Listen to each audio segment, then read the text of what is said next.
meditate a lot, and with just one single attention, just to help with the higher energy from the original universe. Every day I thank the councils and thank the power of God and the cosmic for helping humankind to become more enlightened, more loving, and peaceful. Helping the needy is really helping yourself. The reward is more than anything you can imagine. Good boy, and I love you forever, forever. You're my best friend.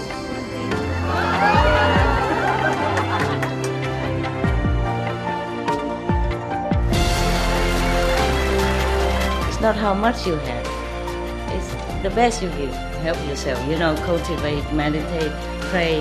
You keep yourself in the same path, in the straight area. Keep your mind clean and determined. God bless you. I love you. I just show you the way. You just have to walk. You see? That's why the more positive, the more meditation, the more your life change. Okay? Positive, positive.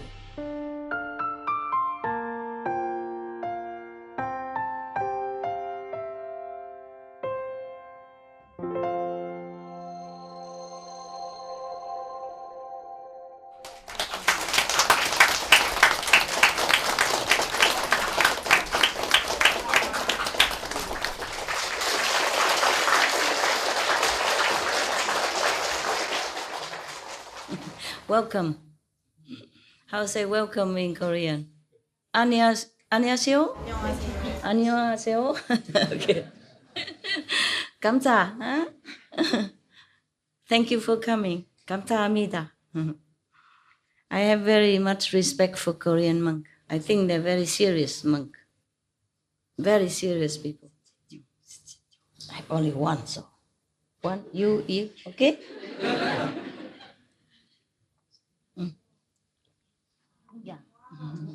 Yeah. Drink.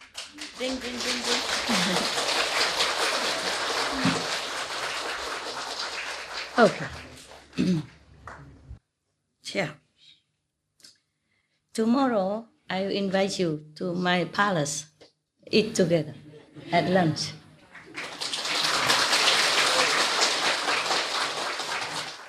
Tomorrow. Today, late. Yesterday we read halfway and I was so tired, yeah? So I had to leave. Yesterday we read only half. Where was that then? World Water Day, I guess, already read. Is that Korean? No. Vietnamese? Oh, you have everything. If I stay longer, we have to buy more earphones and more translation. This is spontaneous. I came only for weekend, and everybody came here, and now I have to stay. Are you a good translator? Very good? English good? I speak English. Okay, very good.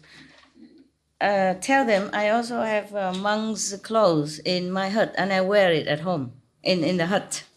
At hut, I don't wear this. I will wear monk's. I have it now.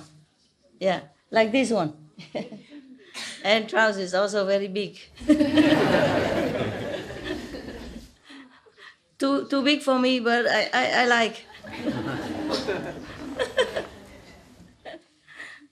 I bought it from Korea. Yeah. So we continue to read something here. Okay, yesterday or that already. Yeah, today I read this one. Every year we withdraw 3,800 cubic kilometers of fresh water. And then we use 10% of that for domestic purposes, 20% of that for industrial purposes, and 70% of that for agricultural purposes. So you and I shower, bath all day long, whatever, swimming pool, whatever, it's only 10% of all the water that we take from the earth. Incredible. And the way we live here, when you come here, you cannot shower, you can only dry clean. Then we use maybe 0.001% of water. We're really economize people, huh? Yeah. And we're vegan. Huh? We're vegan. Vegan also. That I'm not saying that yet. I'm saying about a shower. And here the master don't even let you shower. Or, huh? It's not I don't let. It's just we don't have enough time. You know? Yeah. And also summer, a lot of people use water. So we just say what we can. It's not like very strictly ascetic or anything, okay? We just consider others, that's all, okay? Yeah. Because if the more we use, then the more the government of the water system has to be more sterilized and more cleaning and more water and more using of chemical, more using of electricity to clean more water, understand? And more machine and anything. More fuel, everything like that. Okay? So the more we save, the better for the environment and for other people. That's all, okay? And not because I'm strict to you or anything. Okay, huh? Okay. So according to the USGS, all of the world's rivers combined contain 2,120 cubic kilometers only. And we use more than all the river combined. We use 3,800 cubic kilometers of fresh water every year. But all the world rivers combined together is only 2,120 cubic kilometers. My God, we overspent our income. Yeah, never mind. What meaning that we use also from the well and everything, yeah? We use almost double of all the rivers on the planet combined. And 70% of that is for agriculture purposes. Yeah, mostly for animals. Yeah. Animals have to drink a lot and then have to wash and clean their pens and and then not to talk about the water used for medicine, for laboratory tests and all kind of things, and the water they used to wash the cows before they're being killed, and pigs and everything, and then wash after being killed, and then cook after that. A lot. Oh my God. Oof. Okay, this is a prediction of the future droughts that from 2009, yeah? This is a very little red. The red area means drought, yeah? From 2009, it's still not that much. And then from 2030 to 2039, they predict because of the emission of greenhouse gas, there will be more drought, more hot, so more drought. And then from 2060, 2069, if the emission of greenhouse gas continue, then they calculate that almost the whole world is on drought, except the Arctic, I think. And then even then, from 2090 to 2099, even the Arctic, I see there, this is almost like North Pole area, this begin to have also some drought. Understand? And the whole world is red. I wonder if our children, will have enough water to drink. Not to talk about giving to animals. If we don't stop the greenhouse gas emission due to animal product, and if we don't stop the use of too much clean water for the animal industry, then our children probably die from thirst. It's terrible. Okay. Now they report about ocean securities. 90 million tons of fish are caught annually. All this we already tell you. There are 300 to 400 ocean death zone already. Getting worse. Today, 50% of coral is dead. The coral reef is the protection of the ocean, for the fish and all the marine life, and protect us as well. Overfishing has wiped out 90% of big fish. Well, almost some of this we report already on SMTV, yeah? Global fishing is an 85 billion industry United Nations Environment Program report. My God, 85 billion. Very powerful.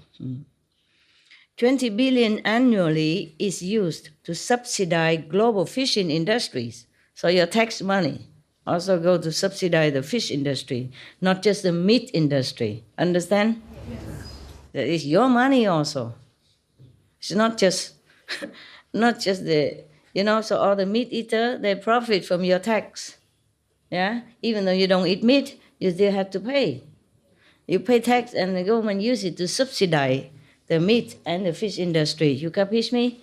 Even though you're vegan, it's not fair.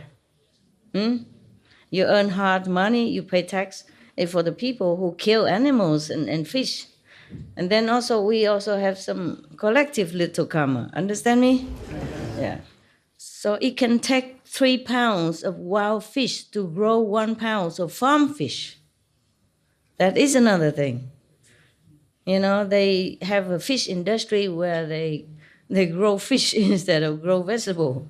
And they use 3 pounds of wild fish to feed these industrial fish. That is not just feeding human, they feed other fish and then sell that. It's all wasteful. The earth has enough food for everybody. It's just all this abuse that is people starving.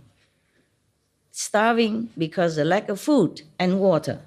And many of children in the world don't have clean water to drink like we do. That's why I told you, be sparesome. We're lucky already. Understand? And because of this fishing stuff, not only the fish, but if they use 3 pounds to grow 1 pound of fish, then it's a lot of waste. Waste on money, waste on food, waste, and then create climate change also. You see, it affects everybody, vegan and non-vegan. That is not fair. But what can we do? We try our best and spread it out so maybe one day everybody become vegan, huh? Yes. To protect. Okay. According to United Nations Food and Agriculture Organization, 25% of fish caught are fed to livestock. They feed the fish with it and they feed the livestock with fish also. 25% of it. In a sense, 25% feed to livestock like pig and cow and all that, and another how many percent feed to the farm fish industry, farming fish. Oceans are at the breaking point. The conditions of the world's fisheries has drastically declined as a result of overfishing.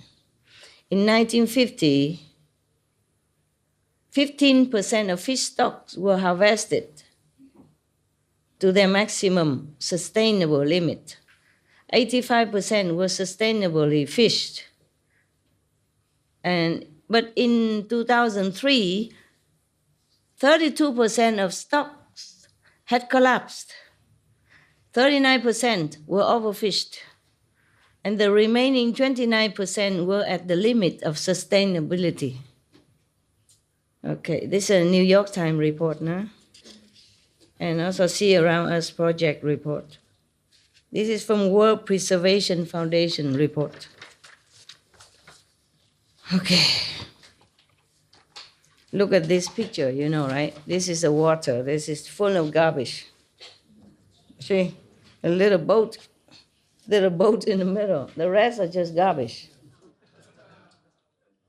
Yeah, some areas like that. Huh? Garbage. Our garbage.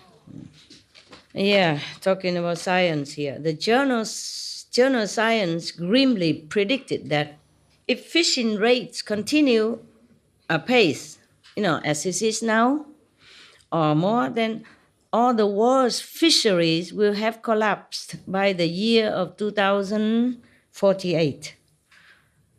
Good, no more fish, there's no fishing. Yeah, and then at that time they can tell me that, we have no fish to eat. Then I say, go eat cabbage.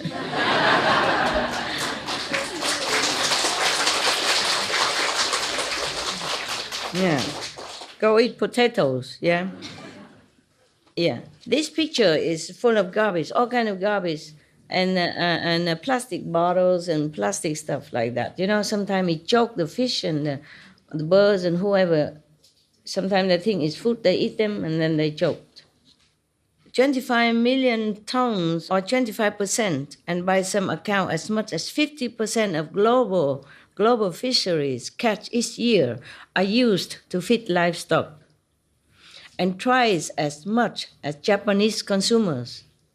But they say as much as 50%. Some reported the 25, but other report like as much as 50% of all the fish they catch every year are used to feed livestock. So even human eating also maybe 50% or less, you know. Fish to feed livestock 50%, but to feed the fish also that they grow again, you know, or some waste that they throw away and all that, or they make it into fertilizer if they cannot use. So it's a lot of fish. Every year they took it away, you know, uselessly. Globally, pigs and chickens alone consume 6 times the amount of seafood as do American consumers. My God. And twice as much as Japanese consumers. And we thought the Japanese, they eat a lot of fish already. But the fish that they caught to feed the chicken and pigs even more than the Japanese, you know, eaters, and more than Americans people who eat fish.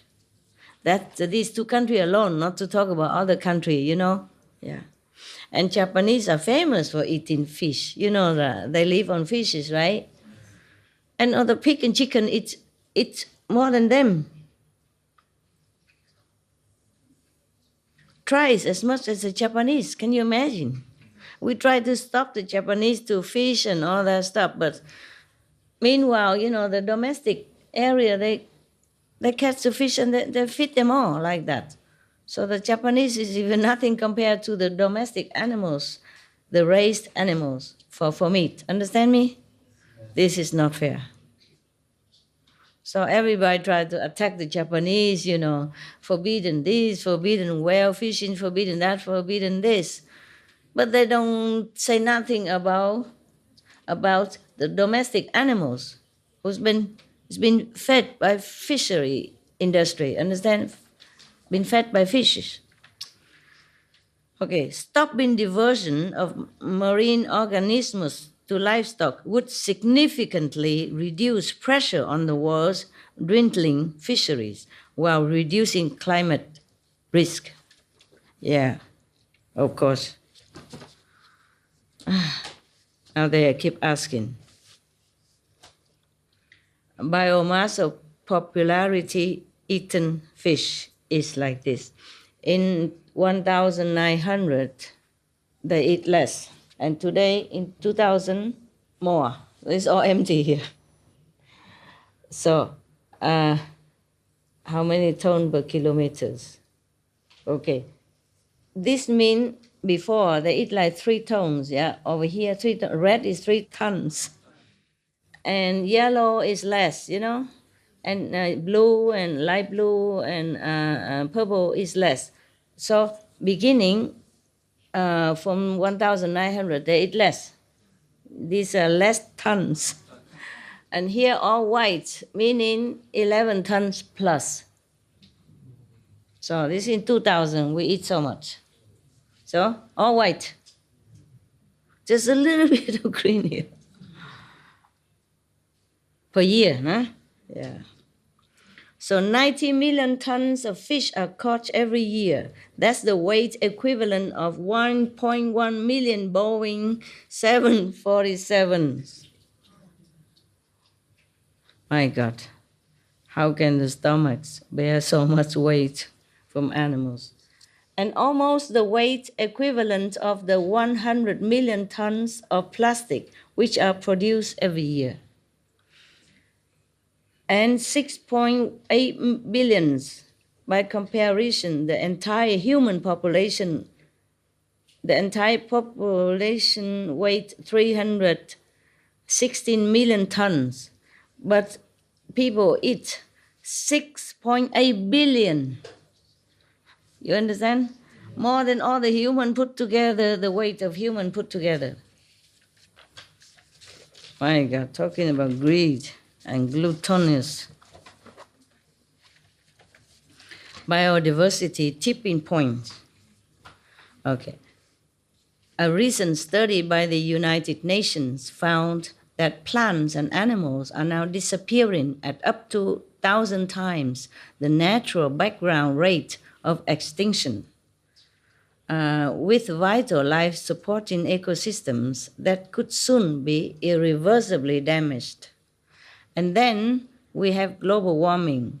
Even with the strictest greenhouse gas emission limits, the Earth's temperature is still expected to rise another 3.5 degrees Celsius within a few decades. Oh God, they say if rise to 2 degrees, then we cannot bear already. Now it will continue to rise to 3.5 degrees Celsius. Huh? That's how much Fahrenheit? A lot, huh? Never mind, it's the same, you know it. They say if the global warming rise to 2 more degrees, then it's unbearable. We should keep it below 2 degrees. But at the rate it is like this, in a few decades, we will rise another, already rise now, we'll rise another 3.5 degrees Celsius. That means maybe altogether, from the normal, it will rise to like 5 degrees or 5 degrees and a half. So I don't know where we go.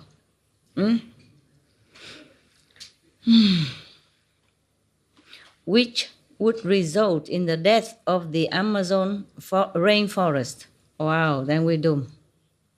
Massive hurricanes smashing coastal cities, vast runaway release of methane from melting permafrost, and ultimately mass extinctions.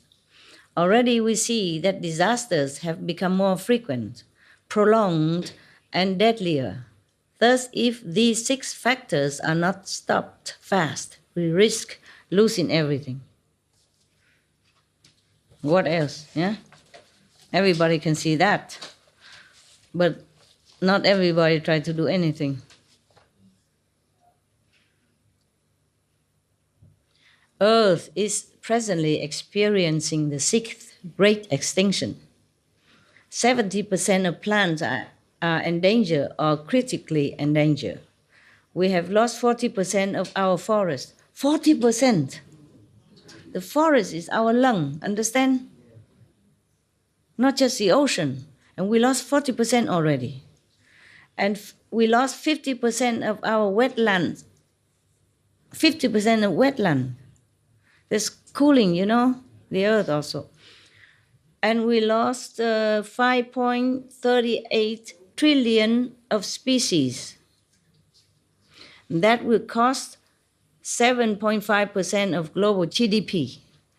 Scientists now estimate the rate of biodiversity loss is more than 1,000 times faster than at any other time in the Earth's fossil record. And it's accelerating. It's not just that, it's going up and up. Earth's biodiversity could reach a tipping point as early as 2045.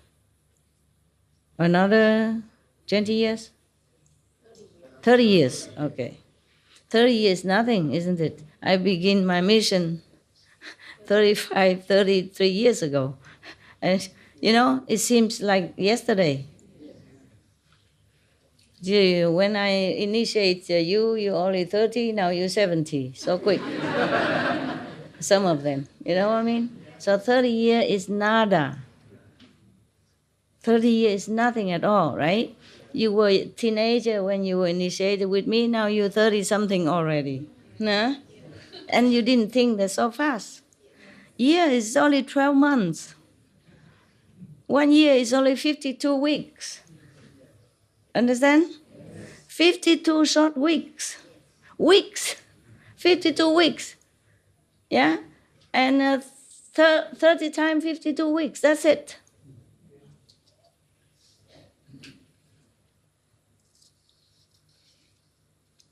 Threatening if all this biodiversity loss as a tipping point, could reach tipping point as early as 2045, then it's threatened to collapse all of Earth's ecosystems, threatening all life on this planet. Understand? It's not just the loss of biodiversity, but it's our lives. Another 30 years, maybe we all die. Capish? So the United Nations say something like, the accelerating loss of biodiversity poses a fundamental threat to the survival of humankind. Yeah, saying all the time, have to do something, yeah? Make a law, stop eating meat, stop fishing, stop killing animals. Mr. Ban Ki-moon is here, yeah. The General Ban Ki-moon, Secretary of United Nations, says thus, a rescue package similar to that introduced after the global financial crisis is urgently needed to halt the worldwide loss of biodiversity, which is resulting in heavy human cost. Yeah. A no-meat diet would prevent over 60% of species loss as well. See that? Yeah.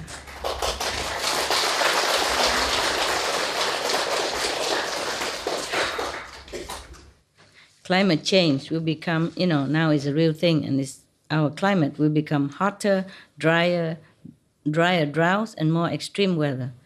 As I am talking to you right now, hundreds or thousands of firefighters are, trying their best to put down the fire in California, many places in California. Yeah, and before that, other country, other space, other areas. The fire has started a few days ago, but they're still battling, to keep it under control.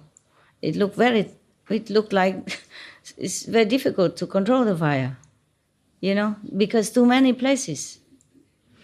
And that's only in California, not to talk about other places.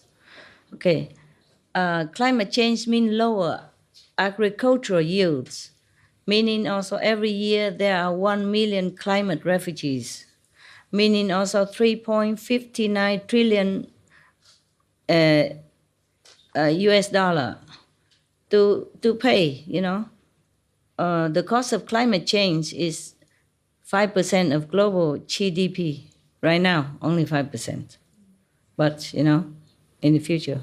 World Watch Institute report that livestock and their byproducts actually account for at least 51% of annual worldwide greenhouse gas emission. At least, say at least. Now that we knew already. 1 in 45, by 2050, there will be 200 million climate refugees. I mean, 1 in every 45 person will be a climate refugees in 2050.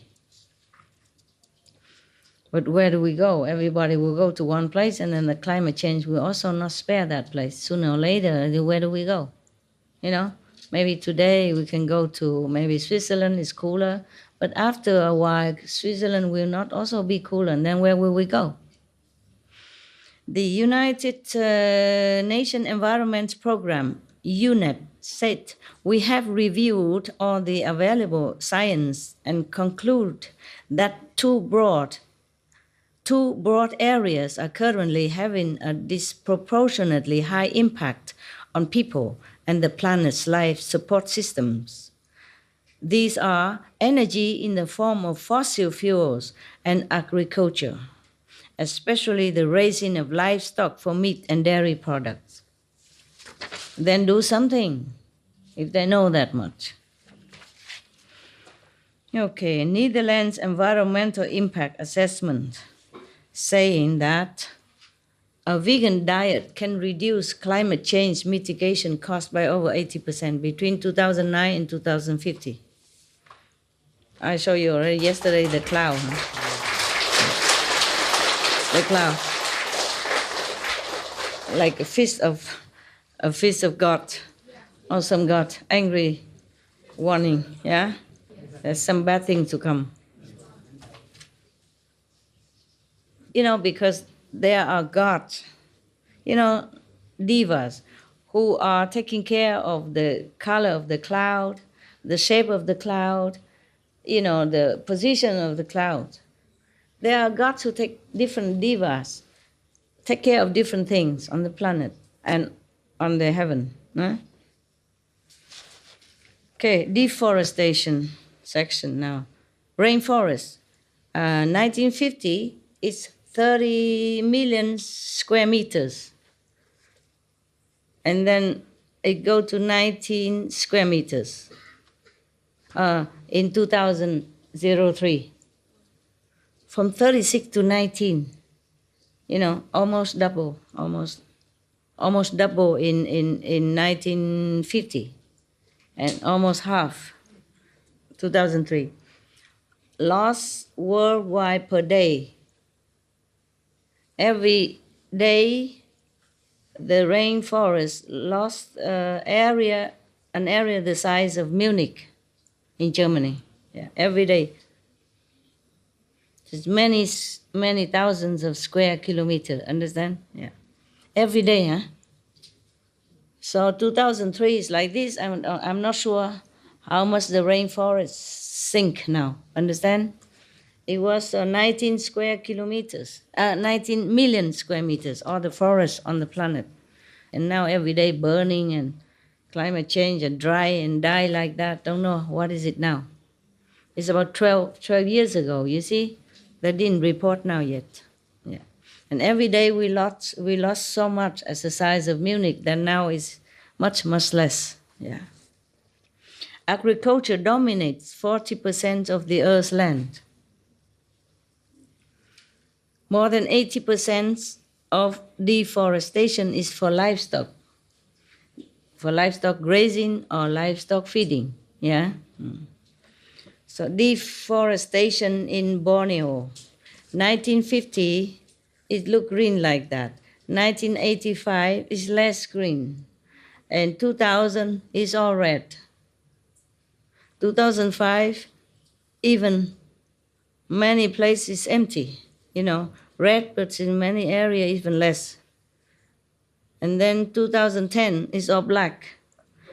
2020, maybe very little left of anything. Rainforest losses from clearance and grazing. See, this is a cattle per kilometers. This green area means no cattle, no deforestation. A red area means 1 to 300. 1 cattle per 300 square meters. And then the black area mean 300, more than 300 per cattle. Understand? More than 300 kilometers, a square kilometer per cattle. Oh my God. This is a report from historic limits of the rainforest. The cost of deforestation is 2 to 5 trillion per year. Trillion, huh? Mm. And cost also of water security, yeah?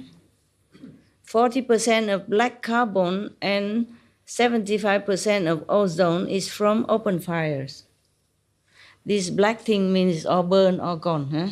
All gone. And even still something left of the evidence of the forest. But 2020 will be not even no more evidence of the forest. No more burned charcoal or nothing left there. No evidence. Very little left. Yeah? Okay. This is a German watch. Yeah, the report. And then carbon emissions from deforestation account for 25% of global CO2 emissions.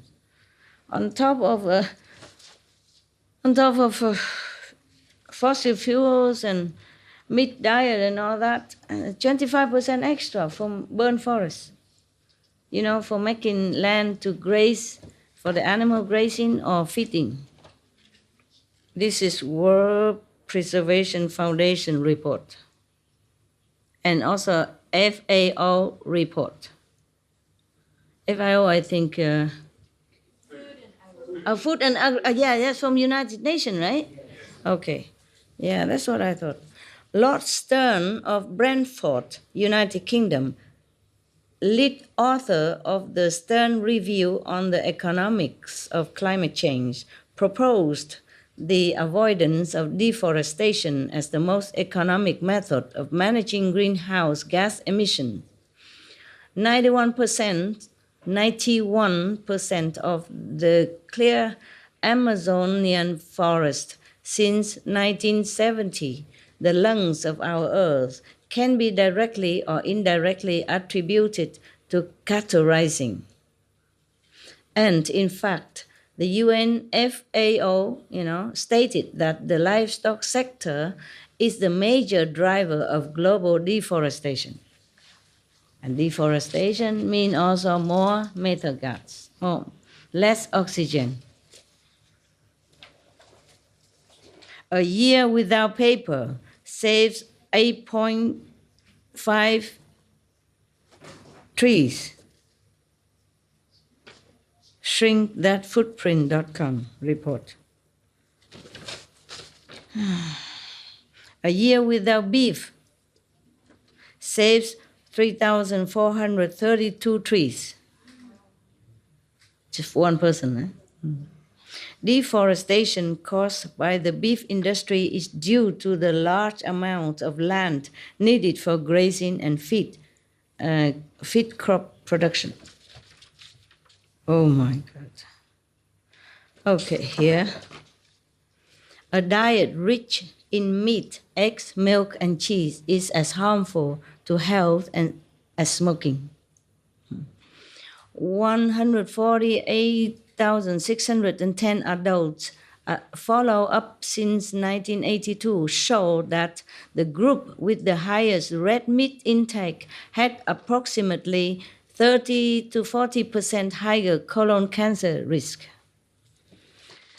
The Biodiversity Research Institute in Maine found that 84% of fish have unsafe levels of mercury on that. Of course, more than just mercury, huh? Okay. Heart disease is the world's biggest killer. Heart disease is 26% lower in vegans than in regular meat eaters.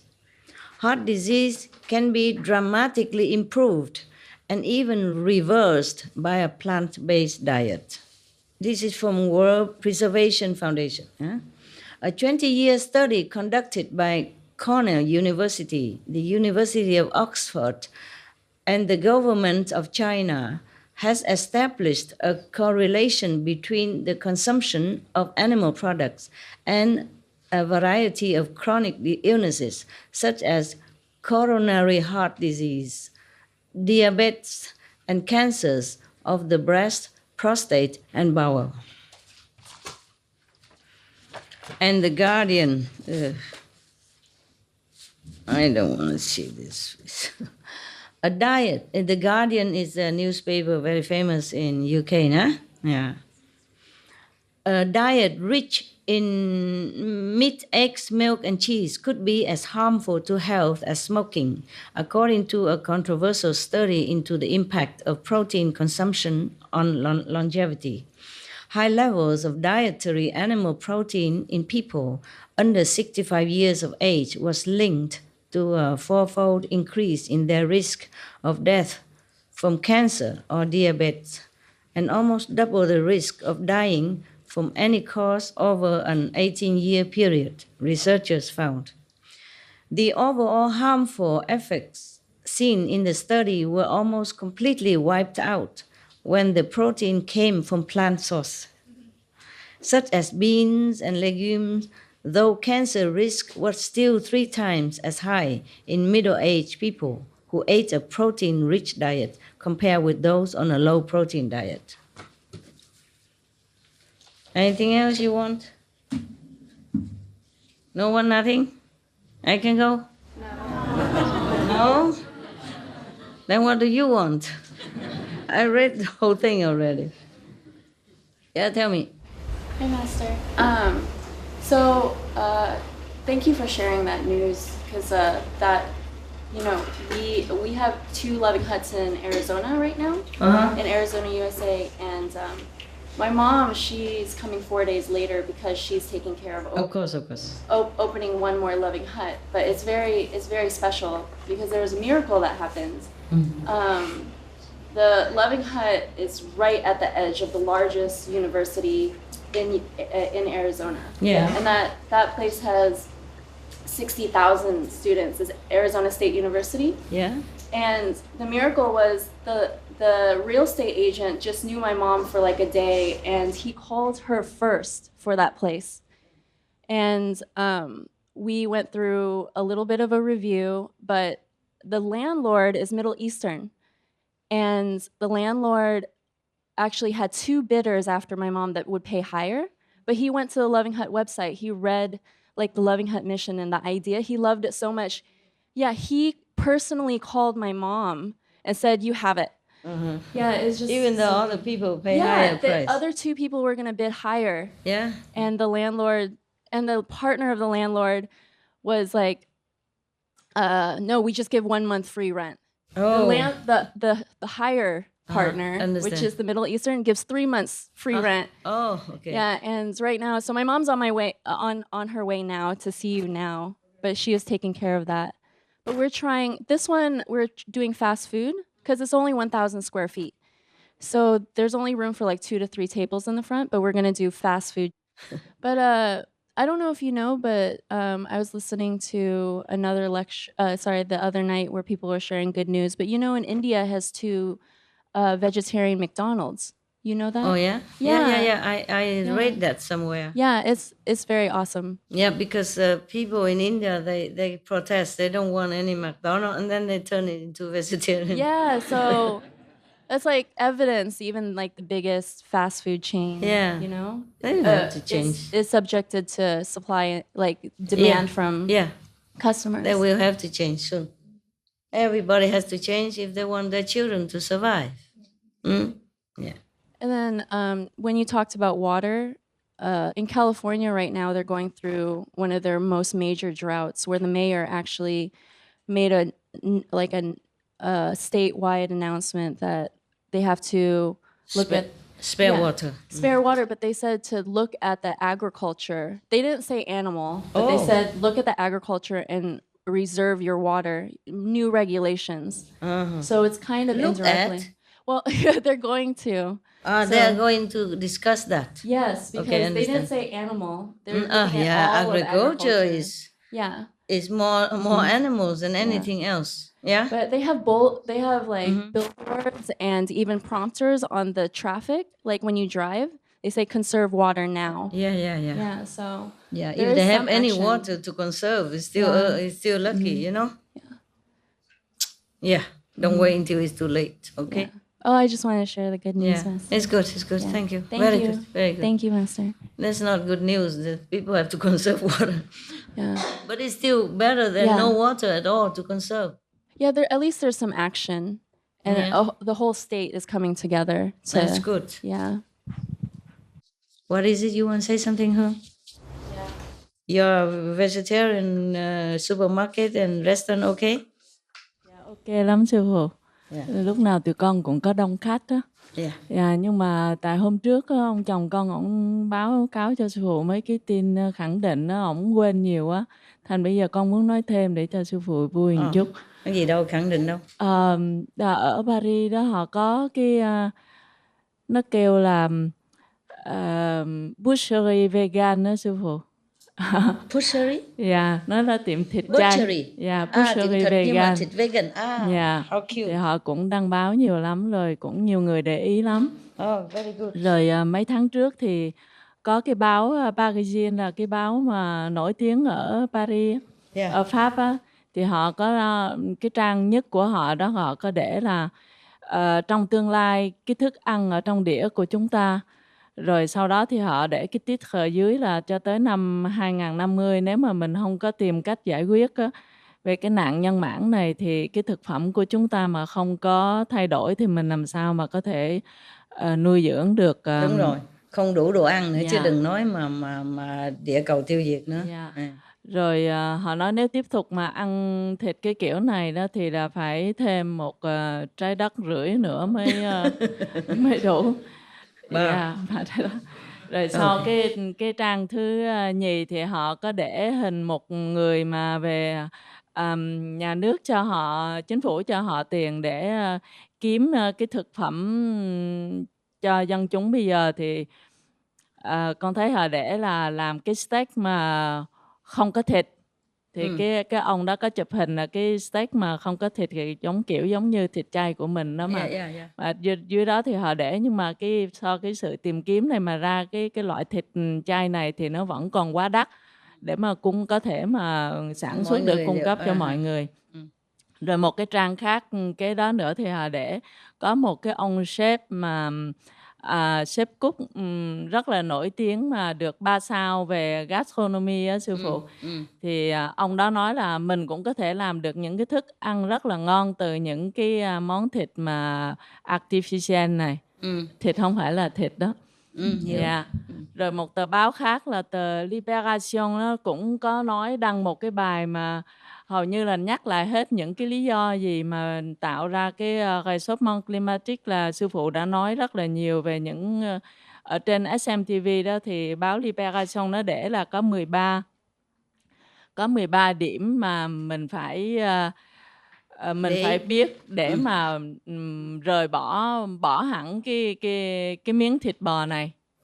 Yeah, thì họ để 13 cái nguyên do đó, thì cũng là những cái nguyên do như là nuôi thú vật nhiều thì phải tốn nhiều nước, rồi phải chặt rừng, phải thế này thế kia, thành ra nó mới tạo ra cái nạn mà hâm nóng toàn cầu. Thì cũng tờ báo đó nó cũng rất là lớn đó sư phụ. Rồi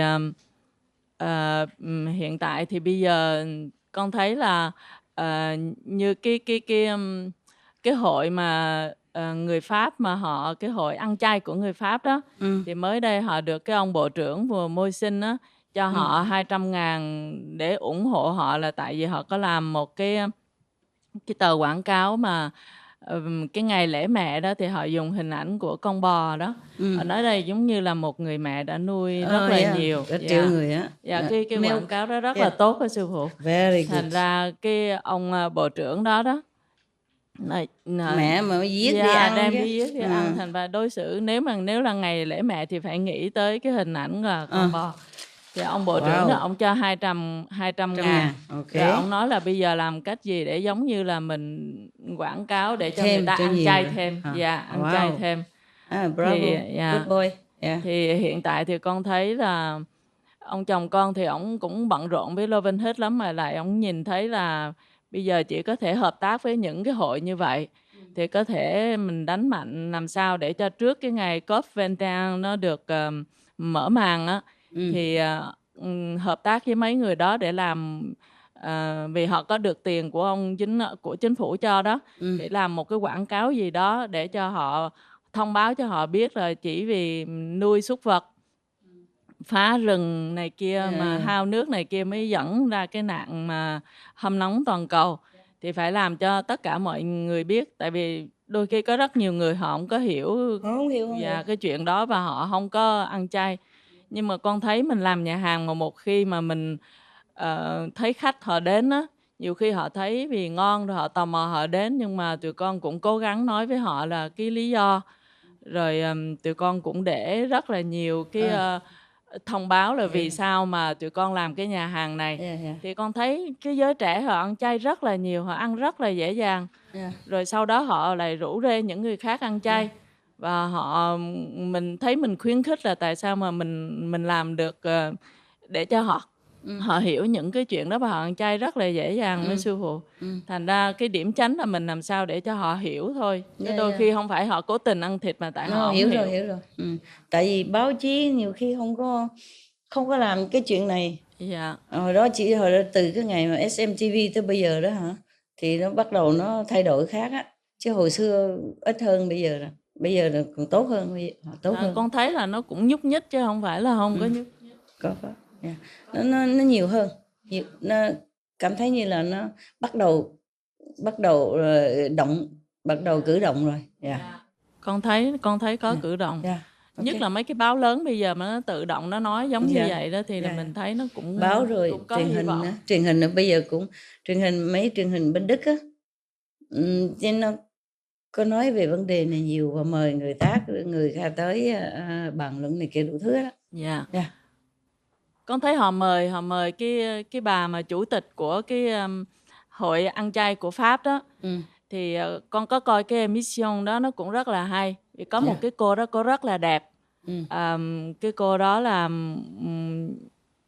người ta phải trả tiền rất nhiều để chụp hình cổ đó. Nhưng mà cổ ăn chay rồi cổ vì thương súc vật đó, thành ra cổ xuất hiện trên cái emission đó với lại cái bà mà chủ tịch hội ăn chay đó. Thì con no. Dạ không, bà khác hả? Dạ khác. Thì thấy cổ nói chuyện, người ta hỏi cổ tại sao làm cái quảng cáo thì đại khái cái quảng cáo là cổ lấy thân hình rất là đẹp của cổ rồi cho người ta vẽ, lấy cái phớt vẽ trên cái người cổ, giống chia ra mấy cái miếng thịt giống như là thịt của súc vật bị giết vậy đó.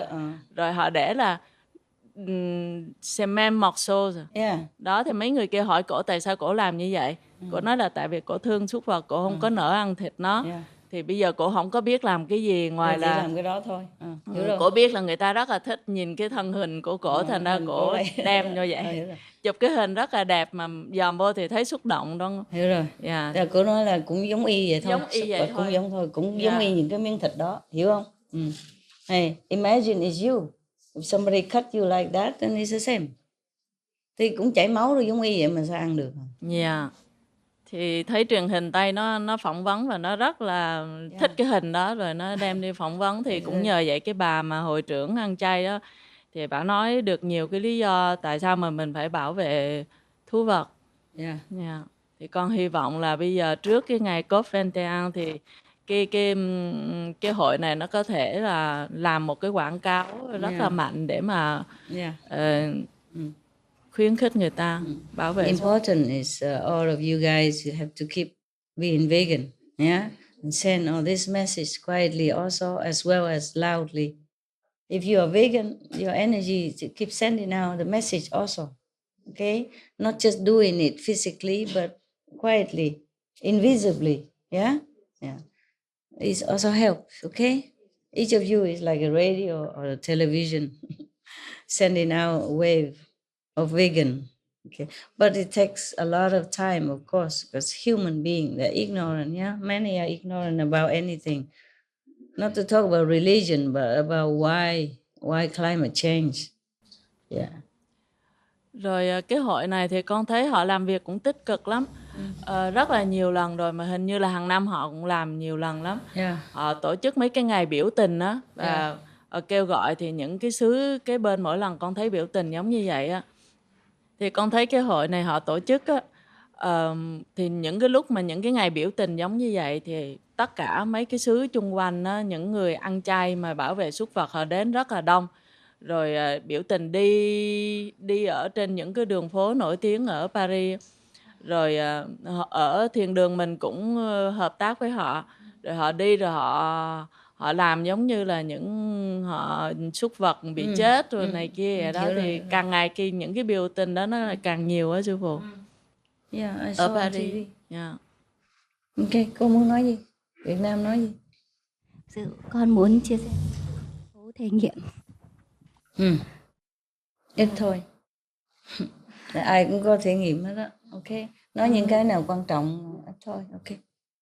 Thì con ngồi thiền ấy, lúc đầu tiên ấy, con nhìn thấy trong cả một cái ho thiền ấy thì có 3 người, có cái ánh sáng như một cây tâm linh ấy chụp hẳn xuống người của họ. Lúc đầu thì có 3 người, bên cạnh con là một người Hàn Quốc và một người bên cạnh. Xong rồi lần thứ 2 con nhìn thấy nữa thì lúc đấy đồng tu đã dạy thiền rồi, cả một cái ho thiền, tất cả mỗi người đều có một cái cây tâm linh mà ánh sáng nó chiếu thẳng hẳn vào người họ, bao bọc họ. Cả một cái ho thiền mà mỗi một cái cây tâm linh nó độc cả lập một cái phòng thiền, một cái ho thiền, nó không biết cái gì ho.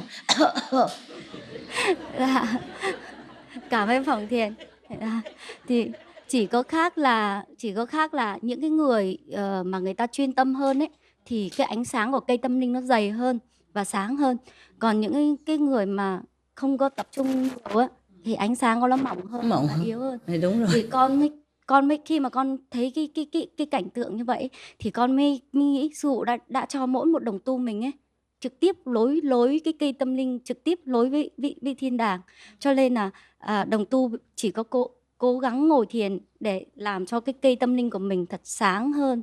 Thì khi mà mình Không phải cái cây tâm linh nó sáng lắm, nhưng mà cái nghiệp chướng nó hút hết, thành ra nó mỏng, hiểu chưa? Mình tu càng nhiều thì cái cây tâm linh nó không có bị hút nhiều đó, thì nó càng mập ra. Dạ, con cảm ơn sư phụ. Con đã nhìn thấy cái cảnh tượng đấy thật là đẹp lắm sư phụ. Mỗi người đều có một cây, mà đồng tu ngồi ngang như vậy, nhưng mà mỗi một cái cây nó độc lập, không có cây, không một cây Chụp nào. trên mình một người đó thôi. Dạ, hiểu và không? đúng chính xác một cái người đó. Tại connect. Dạ. Mỗi người connect cũng như một mỗi cái đèn nó connect riêng của nó. Còn 2 trải nghiệm này con muốn tặng cho sư phụ. Như con đi học, con đi đến trường con lấy được điểm 10, con muốn tặng sư phụ để cho vui. Cái gì? Không hiểu gì hết. Như con đi học, con đến trường, con đi thi, con lấy được điểm 10, con muốn mang về cho sư phụ. Lấy cái gì? 10 điểm. Mang về cho bả rồi bả thành doctor hả? Dưới sự dạy dỗ của sư phụ, con cảm thấy chúng con rất là tiến bộ. Yeah, very good. I'm glad. Hôm đấy con ngồi thiền ở ngay cổng thiên đàng sư phụ. Thì vừa lúc đấy sư phụ bay xuống, tóc của sư phụ dựng lên, bay lên. Mỗi một sợi tóc của sư phụ phát ra ánh sáng cực sáng. Sư phụ mang đằng sau là một khối lực lượng rất là lớn. Con gọi nó là bong bóng mặt trời sư phụ. Bởi vì con không biết nó là một lực lượng rất là trong suốt, nó có màu sắc như là hạt trân châu vậy. Nhưng mà khi nhìn vào nó đấy thì nó giống như những ông mặt trời rất là sáng. Hiểu. Họ rất là có nhiều tình thương. Và mỗi một sợi tóc trên đầu của sư phụ là những cái ông mặt trời như vậy, phát ra những tia cực sáng. Cả đầu của sư phụ phát ra, nhưng mỗi một sợi tóc phát ra những tia rất là sáng. Khi mà sư phụ, con không biết là sư phụ mang cái một khối lực lượng lớn như vậy đi đâu. Sư phụ bay xuống rồi mang đi đâu? Xuống đây rồi mang đi đâu? Đã xuống đây rồi nó mang đi đâu? Dạ. Và sư phụ mang cái lực lượng đấy đi một cách rất là vội vã. Nhưng mà sau rồi đấy, sau rồi thì con lại được may mắn đấy, vào trong một cái tầng ánh sáng sư phụ. Sự bay qua rồi thì có một cái tầng ánh sáng rất là mạnh và rất là nhiều bao trùm con. Thì con chú tâm tại một điểm để đi qua cái ánh sáng đấy thì nó tự nhiên nó rẽ ra, nó như một cái đường ống ánh sáng, đường hầm ánh sáng dụ. Thì con cứ đi chú tâm lại đi theo cái đường ánh sáng đấy thì càng lên cao, cái lực lượng nó càng mạnh. Con không biết là con đi được bao lâu, nhưng mà con phải ngừng lại, bởi vì là cái đầu của con ấy, nếu mà không ngừng lại nó sẽ gần như là nó có thể nổ tung lên như vậy. Cái đường ánh sáng thì con không biết diễn tả, nhưng mà con cố gắng diễn tả cái đó. Khi mà con cứ theo cái đường ánh sáng, cái đường hầm ánh sáng thì con đi lên, nhưng mà con không biết đi được bao lâu, con phải dừng lại đấy và con phải đi ra, nếu không là cái não bộ nó như là có thể nổ tung. I know. Dạ.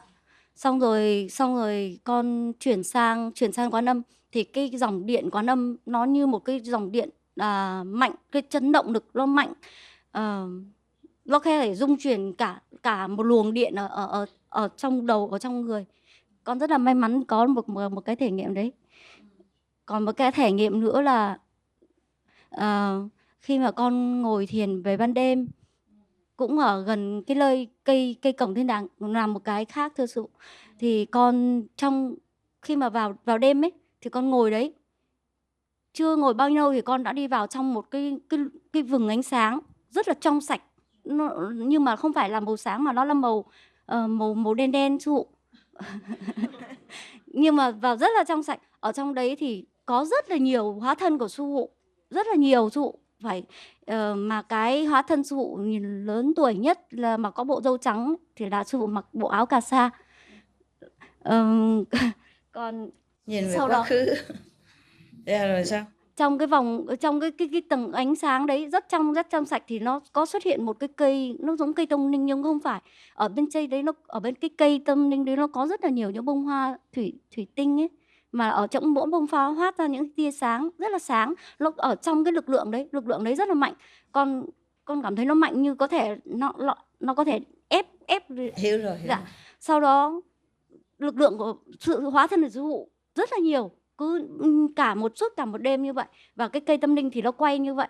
Xong rồi dưới đám ánh sáng màu như vậy thì nó có nhiều những đám lửa sư phụ, rất là nhiều những đám lửa, nhưng mà đó là đám lửa ánh sáng ở trong cái đêm đen đấy, như vậy cái lực lượng đấy.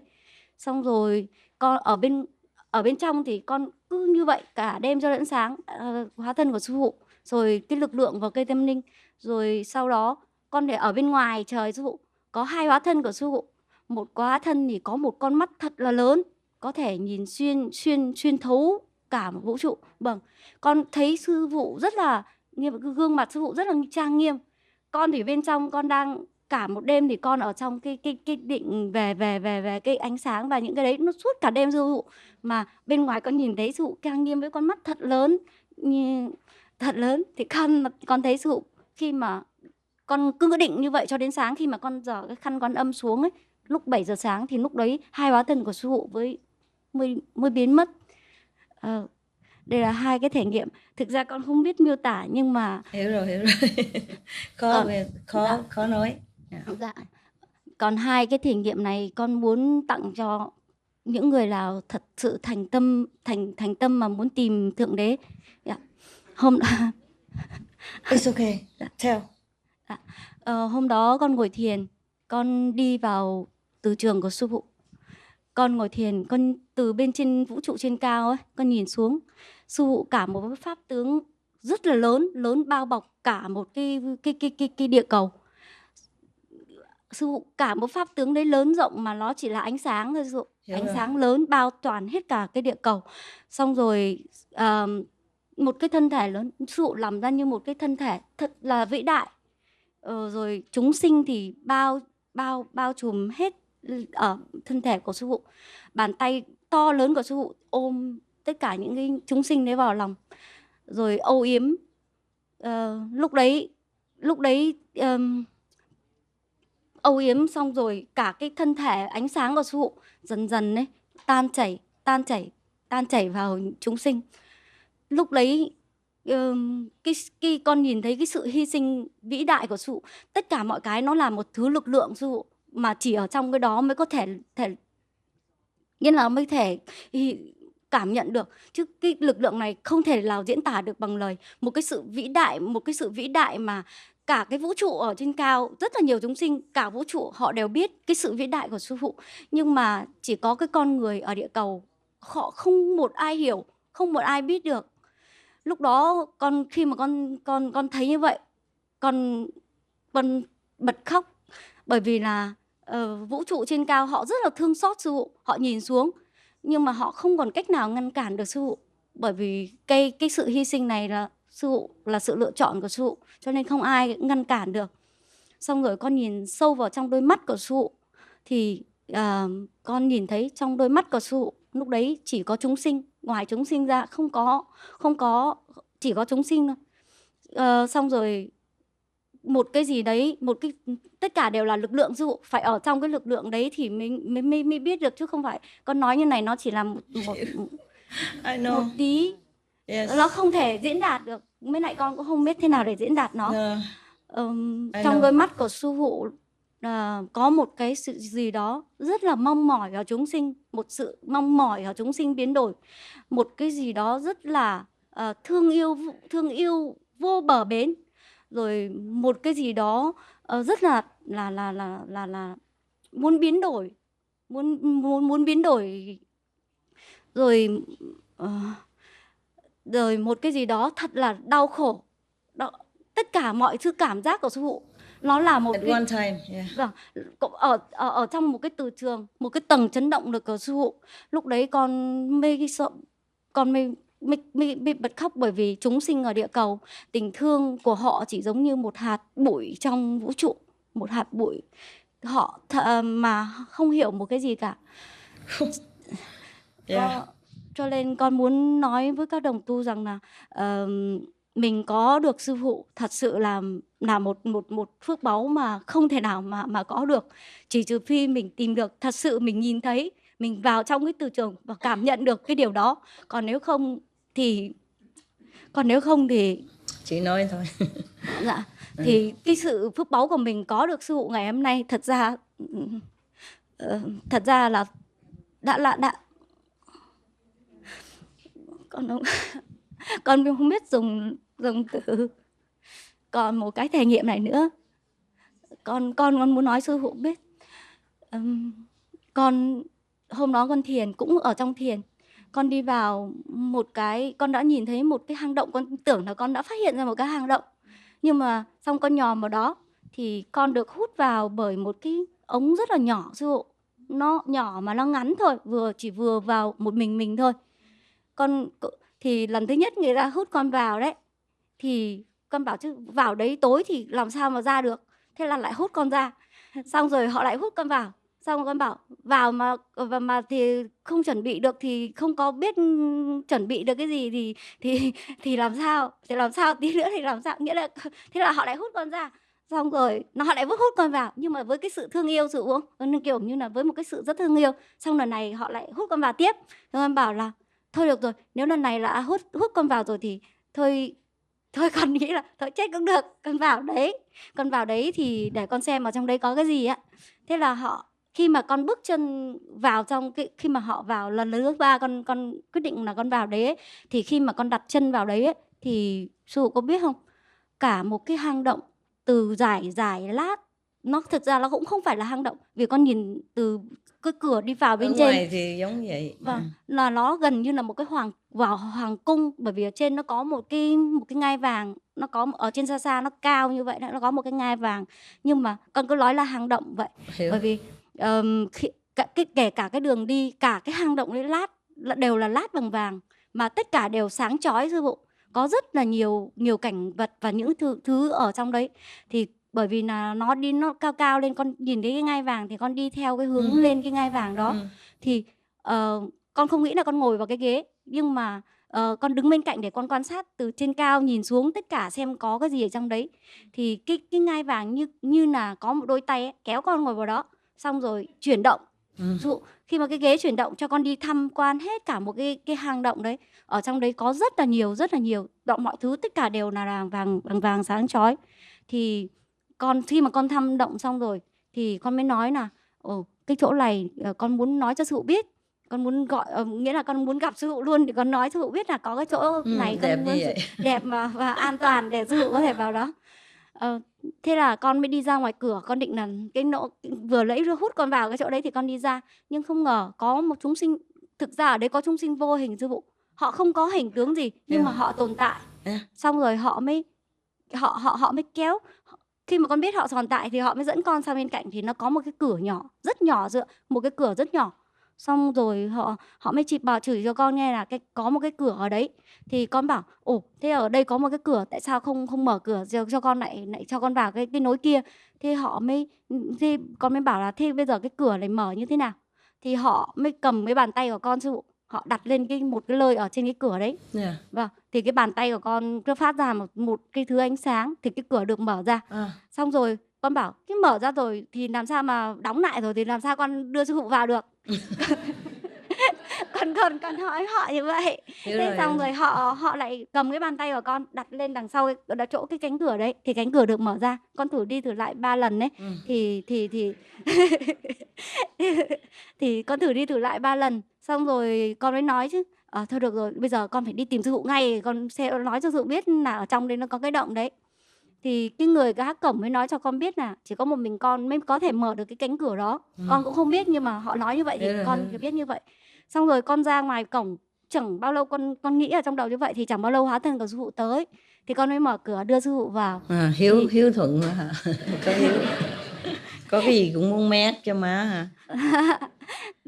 khi mà con đưa sư phụ vào đấy thì sư phụ vào, sư phụ không có nói gì. Sư phụ đi vào thì con đưa sư phụ lên ngai vàng, thì ngai vàng cũng như bình thường, họ mời sư phụ ngồi xuống cái ghế đó, rồi để cho sư phụ đi một vòng đấy thăm cái động đó. Xong rồi con với sư phụ đi đến một nơi gọi là trẻ mãi không già, thưa sư phụ. Vâng, vào đó. Youth source. Dạ con không biết, nhưng mà con chỉ biết như vậy. Yeah. Trẻ mãi không già. Thì con nói sư phụ ơi, bởi vì con hiếu kỳ, con không có biết, thì con bảo sư phụ ơi, hai thầy trò mình vào trong đây để trẻ mãi không già. Thì sư phụ Mấy chỗ đó sư phụ đi qua rồi, hồi trước kể rồi. Dạ. Sư phụ với con đều trở thành người rất là trẻ. Sư phụ chỉ có 16 đến 18 tuổi vậy thôi.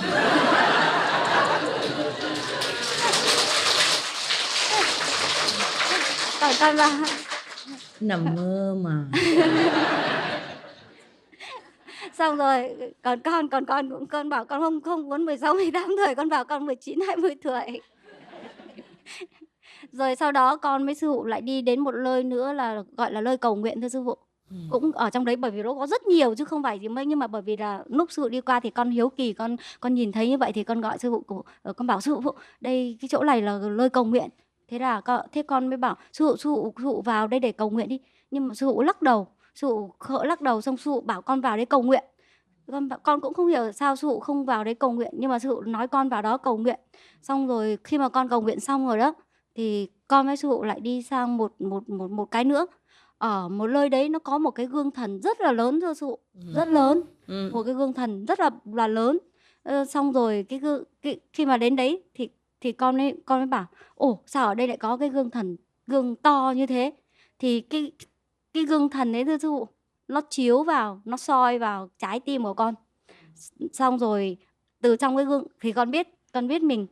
Xong rồi từ trong cái gương đấy đó thì con mới nhìn thấy trong cái dòng, nghĩa là trong cái nhóm đệ tử của sư phụ á, con đã nhìn thấy đây là con nhìn thấy gì con nói. Không sao đâu, họ không có giết con Thì đâu. trong hàng ngũ đệ tử thì trong hàng ngũ đệ tử của sư phụ chỉ có 4 đến 5 người là có trái tim vàng. Một số thì được có trái tim bạc, còn đại đa số là trái tim có thú vật, động vật, hay là có rất nhiều có những trái tim có những phẩm chất không tốt. Hiểu. Khi mà con nhìn, bởi vì là khi mà gương thần soi đấy thì con nhìn thấy như vậy. Xong rồi gương thần chuyển hướng soi trái tim của sư phụ. Thì lúc đấy khi mà gương thần soi trái tim của sư phụ thì con nhìn thấy trong trái tim của sư phụ chỉ có ánh sáng. Nó chỉ có ánh sáng và tình thương. Xong rồi dần dần từ trong trái tim của sư phụ bắt đầu tan chảy. Sư phụ bắt đầu biến thành một khối lực lượng rất là lớn, lực lượng của tình thương, thưa sư phụ. Sư phụ biến thành một khối lực lượng ánh sáng. Xong rồi con mới tự nhiên con thấy sư phụ tan chảy biến thành ánh sáng như vậy, con mới bật khóc. Con mới bảo sư phụ, con gọi sư phụ, tại sao sư phụ lại biến tan rã. Dạ. Xong biến ra như vậy, xong sư phụ nói là vì hy sinh cho chúng sinh của địa cầu, vì muốn bảo vệ chúng sinh, cho nên là sư phụ phải ở lại cái nơi đó. Sư phụ ở lại nơi đó ngàn rất lâu, nghĩa là triệu niên kỷ, vì hòa bình, vì chúng sinh, cho nên sư phụ phải ở nơi đó để giúp cho họ. Thì khi mà con nguyện cầu ở cái cây cầu nguyện ấy, thì lúc đó con đã được biết rằng là chúng sinh của địa cầu ấy, họ sau này ấy, họ sẽ có hòa bình và an lạc ở trên trái đất. Và con đã nhìn thấy con người ở trái đất, họ đã biết cảm kích đến Thiện Đế, cảm kích đến Thượng Đế, rồi họ biết được cái gọi là Tim Cô Thu, thưa sư phụ. Họ cũng biết được tên của sư phụ, Tim Cô Thu. Vâng, vì họ có cái tâm cảm kích, và địa cầu của mình lúc đấy đã có thay đổi. Tương lai, này là tương lai. Dạ, lúc đấy thì địa cầu đã có an bình, rồi hòa bình, an lạc. Và mà sư phụ cho họ có rất nhiều liên kỷ, rất lâu vậy, rất là lâu ạ sư phụ. Xong rồi rất là lâu. Dạ, xong rồi con mới nói nếu mà sư phụ mà ở trong đấy nếu mà sư phụ ở trong động mà sư phụ không ra nữa thì con cũng ở luôn ở đấy để con bầu bạn với sư phụ. Và con cũng không ra khởi động. Thì cái lúc đấy cái người vô hình, cái người gác, cái người ở trong cái động đấy đấy, như họ là vô hình nhưng con biết sự hiện hữu của họ. Và họ mới nói với con là cái nơi đấy là nơi cất giữ mọi thần vật, mọi nơi cất giữ mọi thần vật. Con không biết nó là cái gì, nhưng con chỉ biết hơn nơi cất giữ mọi thần vật, con không biết nơi đấy là như nào. Nhưng mà Tức con là may mắn. những cái essence của tâm linh đó, những spiritual essence. Dạ. And some of the equipment for spiritual to help others.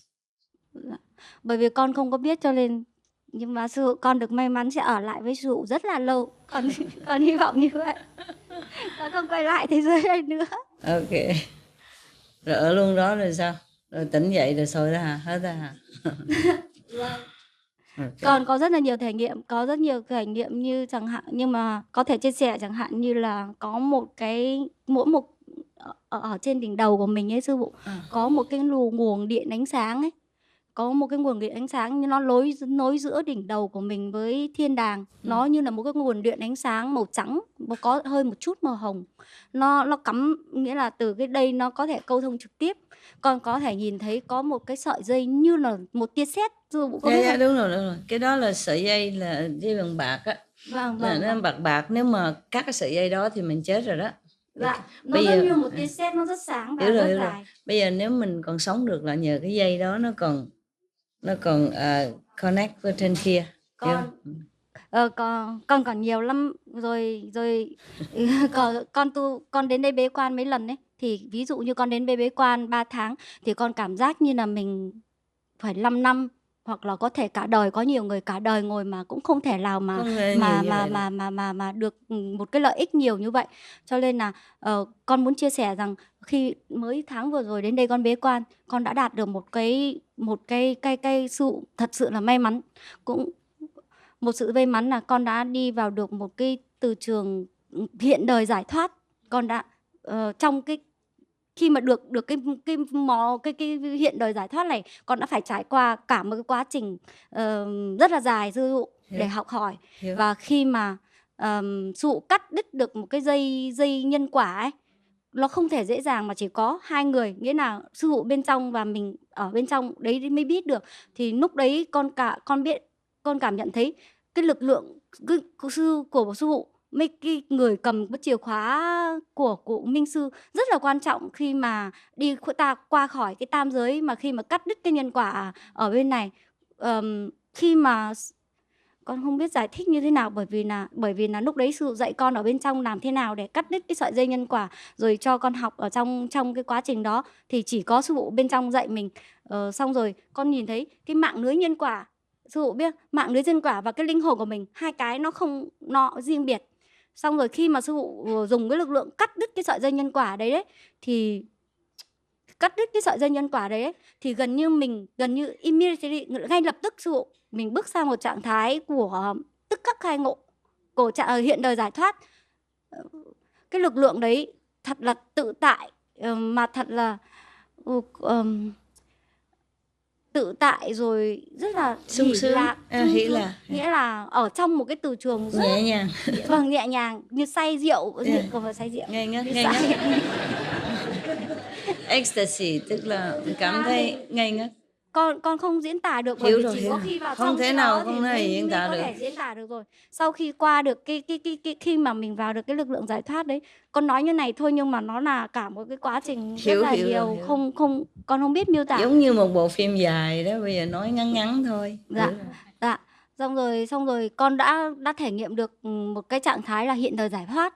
Xong rồi con lại còn may mắn vào được một cái gọi là lực lượng của chữa lành. Lúc đầu con nghĩ là mình lực lượng gì? Lực lượng chữa lành thưa sư phụ. Chữa bệnh đó hả? Healing power sư phụ. Healing power, chữa bệnh, lực lượng lúc chữa lành bệnh. Lúc đầu con cứ chỉ hưởng thụ ở trong cái lực lượng đấy, rồi con vui ở trong lực lượng đấy, con cũng không có để ý và con cũng biết. Nhưng mà khi mà con vào trong cái đấy ấy, thì ở bên trong họ nói cho con biết, lúc đấy con mới biết.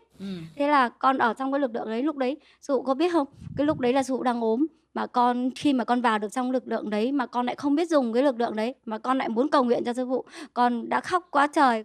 Sư phụ có biết không, khi mà con ở trong lực lượng đấy con không biết dùng, con cũng không biết làm sao, thế là con khóc òa lên, con bảo sư phụ, ví dụ con khóc òa lên, con bảo con không biết dùng. Ví dụ mà sư phụ có để cho con tiền ngân hàng hàng nhiều đống nhiều như vậy, con vào ngân hàng con cũng không biết lấy tiền ra làm tiêu. Thế con ở trong đấy mà con cũng không biết dùng, mà con lại muốn cầu nguyện cho sư phụ khỏe mạnh ấy, mà tự nhiên con lại được may mắn được vào trong cái đó. Thế là con không biết làm thế nào, thì con mới cầu nguyện, con mới nói mấy cái ở ngồi đấy mà con cầu nguyện, con bảo nếu mà con đã vào được trong cái lực lượng này đấy, thì có thể làm cách nào để giúp con có thể mang cái lực lượng này, nghĩa là vận chuyển cái lực lượng này đến sư phụ để cho sư phụ mạnh khỏe không? Thì ở bên trong nói với con là vận tải nó xuống rồi chuyển cho sư phụ là được. Con cũng không biết vận tải như nào và chuyển như thế nào hết. Con con cứ ngồi con khóc.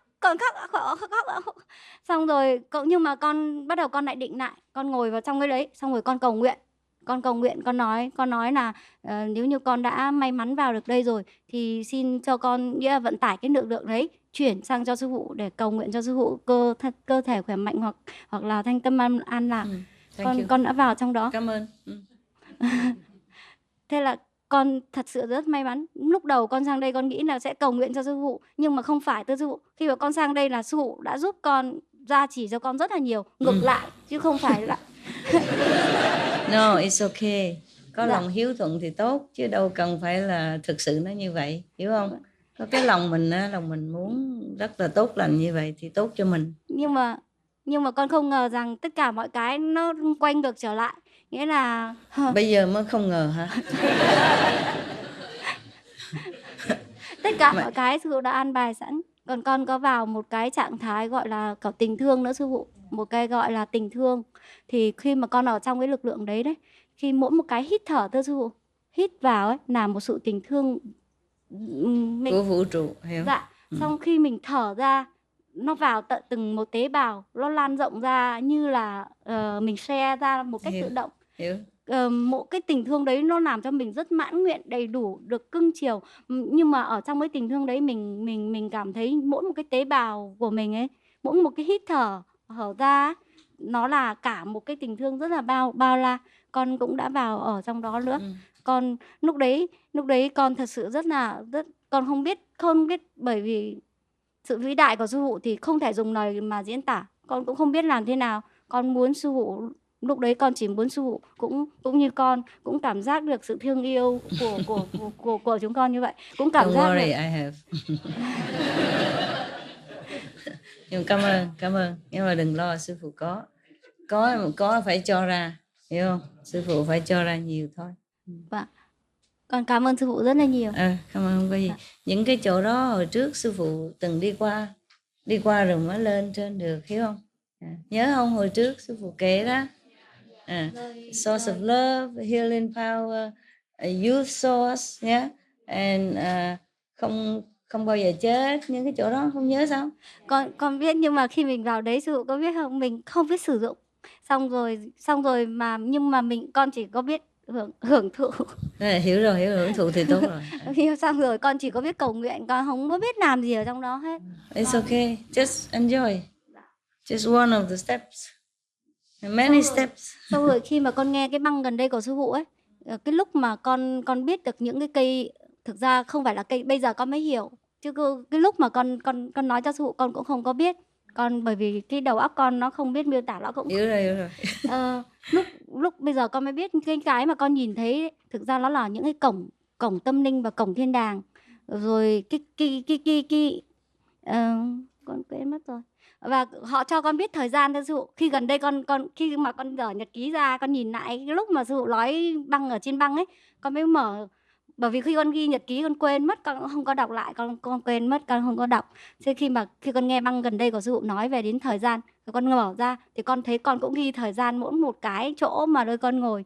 Nhưng mà con thực ra Cái thời gian. Dạ, cái thời gian để mình ngồi vào đấy nó có lợi ấy thưa sư phụ. Chẳng hạn như là mình ngồi từ lúc mấy giờ đến mấy giờ thì nó sẽ được gia trì hơn. Hiểu rồi. Okay.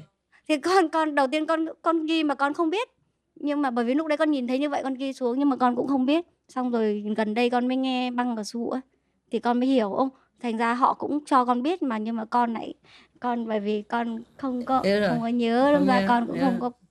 không có để ý về vấn đề It's đấy. okay, it's okay. Dạ. Sư phụ chỉ nói vậy thôi, nhưng mà đâu phải người nào cũng ngồi đúng giờ như vậy được. Tại vì họ phải đi làm việc, phải không? Chứ họ bị ràng buộc đủ thứ đó. Sư phụ cũng không lúc nào ngồi đúng giờ như vậy được. Ngồi được bao nhiêu hay bấy nhiêu thôi. Mà ở trên núi thì sư phụ phải ngồi nhiều lắm, phải không? Ít nhất là 5-6 lần một ngày vậy đó, rồi ban đêm ngồi suốt nữa. Nhưng mà sư phụ con không giống, con chỉ được, nghĩa là con cũng không phải là ngày nào cũng có thể vào được trong đấy. Bởi vì là lâu có lâu. khi mình phải thật là thành tâm, hay là vào thật sâu, hoặc là vào Không phải, ngồi nhiều khi nếu mà mình tâm hồn tĩnh lặng á, dạ. thì lực lượng của sư phụ đưa mình đi những chỗ đó dễ hơn. Dạ, đúng rồi. Khi nào tâm hồn không tĩnh lặng lắm thì bị lôi kéo bên này bên kia, Vâng, thì đúng bả rồi. lôi lên mình không lên được, mình không muốn lên. Vâng. Như con gái mà nhiều khi thời giờ đi ngủ mình kêu nó vô ngủ nó không thèm ngủ, hiểu không? Nó chạy lung tung, rồi mình đi kêu tới kêu lui lâu nó mới vô giường nó ngủ. Mấy đứa nhỏ mà ban đêm không muốn đúng giờ, không muốn đi ngủ, nó chạy trốn chỗ này chỗ kia, mình phải đi kiếm nó thì nó hơi lâu hơn. Cho nên con rất cảm ơn sư phụ, trong cái thiền của con ở đây con rất là tiến bộ. Và đây là dưới sự dạy dỗ của sư phụ. Con biết sư phụ rất là nhẫn nại với chúng con, nhưng mà sư phụ hãy cho đồng tu thêm một thời gian nữa, bởi vì họ cũng rất là cố gắng. Sư phụ đâu có nói gì đâu. Đâu nói gì đâu, phải xin xỏ.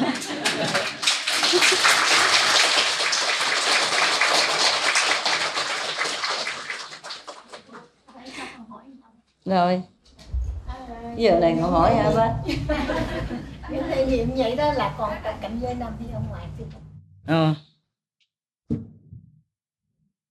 Thể nghiệm này cũng chưa tới đâu. Dạ.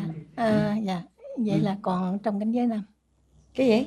Dạ, con muốn biết cái thể nghiệm còn trong năm giới phải không? Dạ. Thì dĩ nhiên rồi, bả đâu lên được tới trên kia. Tại vì con nhớ hồi ở Hungary đó, sư phụ có nói là hãy bước qua số 5 đó thì nó tiêu ra tro bụi hết, còn sự sáng tạo.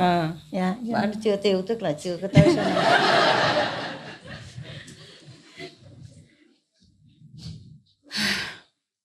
Những cái thể nghiệm của cô Hương hả? Hương Hồng Kông hả? Cái ông xã có lại không?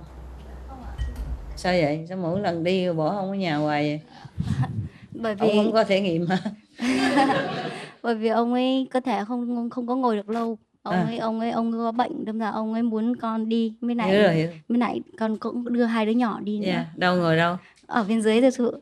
Sao lại ngồi dưới? Bởi vì nó không biết nghe tiếng Việt, nó biết nghe tiếng Tàu. Hiểu rồi. Ok, hiểu rồi. Sao không dạy nó tiếng Việt luôn, dở vậy? Con có dạy, nhưng mà chúng nó bảo là ở Hồng Kông thì nó nói tiếng Tàu, về Việt Nam nó nói tiếng Việt. Never mind, it's okay. Những cái thể nghiệm của cô Hương á, tại vì thí dụ như là cái use source hả? Use source tức là cái chỗ mà trẻ mãi không già đó, hoặc là những chỗ nào mà không bệnh không chết này kia đó, hoặc là những chỗ nào mà chữa lành đó, những lực lượng đó. Những cái đó hồi trước sư phụ nói rồi. Con cũng nghĩ là không bây giờ quên đó. Sư phụ nói ra nhiều khi nó giống nhau nhưng mà cái đẳng cấp khác nhau, nhớ không? Ví dụ lực lượng tình thương bên này cái 50%, nhưng mà vô đó là thấy nghĩa là wonderful rồi, hiểu chưa? Chứ còn lên là 200-300% nữa thì nó khác. Nhưng mà lên 200-300% phải những người đặc biệt mới lên được, chứ không phải những người mà ở dưới trần mà lên được, hiểu không? Lên là không tốt. Thí dụ như cô đó mới đi mấy chỗ kia đó mà thấy mặt trời quá xá rồi đi vô trong động cũng sợ, không dám vô, chạy ra chạy vô.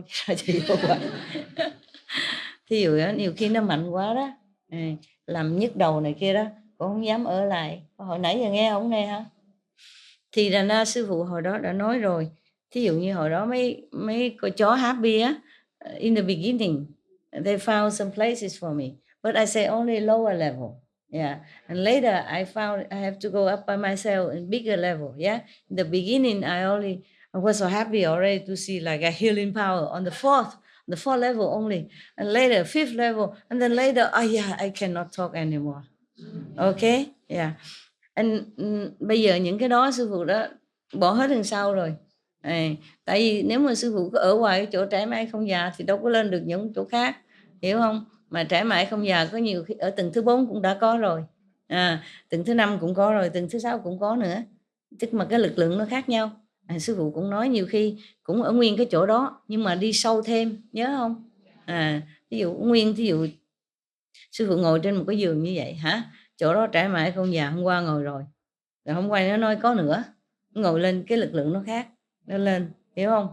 Nó cũng connect với những cái trải mãi không già ở trên những cái tầng khác, nhưng mà cái bụng cái địa vị của mình không có lên được tới đó thì mình chỉ ở tới đây thôi, nhưng mà nó cũng connect, hiểu không?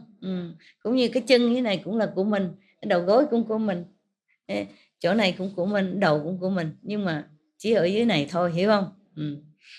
Thành ra nó nhiều khi sư phụ nói rồi nhớ, hồi đó không nói không nhớ hả, nói sư phụ nó cũng ở nguyên chỗ đó nhưng mà deep hơn, nó sâu hơn á. Thành ra sư phụ nhiều khi hồi đó cũng chưa có biết nó tại sao bữa nay nó ngồi giống y chỗ đó vậy, không có chỗ khác sao. Giờ họ nói deep hơn, sâu hơn, nghĩa là tầng nó cao hơn, lực lượng nhiều hơn, nhưng mà sư phụ phải đi từng bước như vậy đó. Đã sanh ra trong cái cõi này, cái thân thể này thì phải từ từ, chứ nếu không mấy cái tế bào nó băng hoại hết hoặc là nó nổ tung hết, không còn thể nào sống được hết, hiểu không? Cái thân thể này không có chịu nổi, thành ra nó mới lâu. Sư phụ đi từ mấy chục năm mười mấy năm mới lên hết chỗ này tới chỗ kia, rồi mới tới cái original universe, rồi mới tới thăm cái mà God original house, original home. Thành ra mới có những cái chữ mà Phu-su đó. Nếu mà không lên những cái chỗ đó làm sao sư phụ biết những cái chữ đó, thấy không? Biết đường đâu mà hỏi, không biết làm sao mà hỏi, thấy không? Thí dụ mình ở trong một cái đảo chỉ có đàn ông không á, đâu bao giờ mình biết cái chữ đàn bà là gì đâu mà mình hỏi đàn bà là gì, hiểu không? Đâu bao giờ thấy đâu biết cái chữ đó đâu, hiểu không? Vậy đó. Nhiều, thành ra có lần sư phụ đọc những cái Phu-su, những cái chữ mà Phu-su mới đó là những cái từng đó. Cái gì mà sư phụ đọc ra là sư phụ đi qua hết. Đi qua rồi mới hỏi kiểu mới biết cái đó nó kêu bằng gì á, hiểu không? Còn bây giờ tu cả đời cũng không hết, nhưng mà càng tu càng sung sướng, hiểu không? Được cái này được cái kia này kia đó. Ví dụ như cô Hương vậy đó thì mới cảm thấy càng ngày càng tốt lên ha.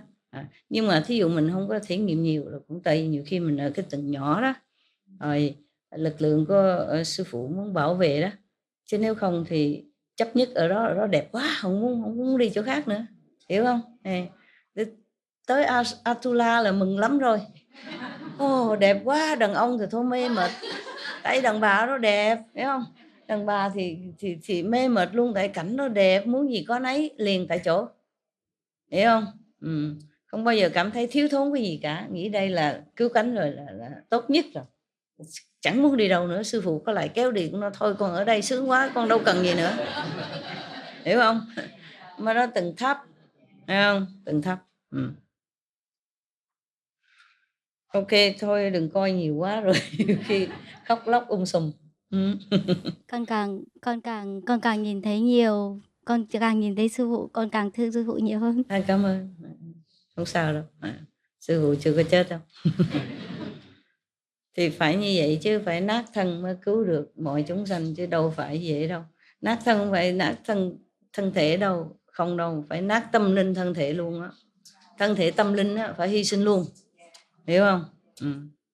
Mới đổi được, hiểu chưa? Mới đổi được những cái nghiệp chướng, cái vô số, hiểu không? Vô số đâu phải địa cầu này không.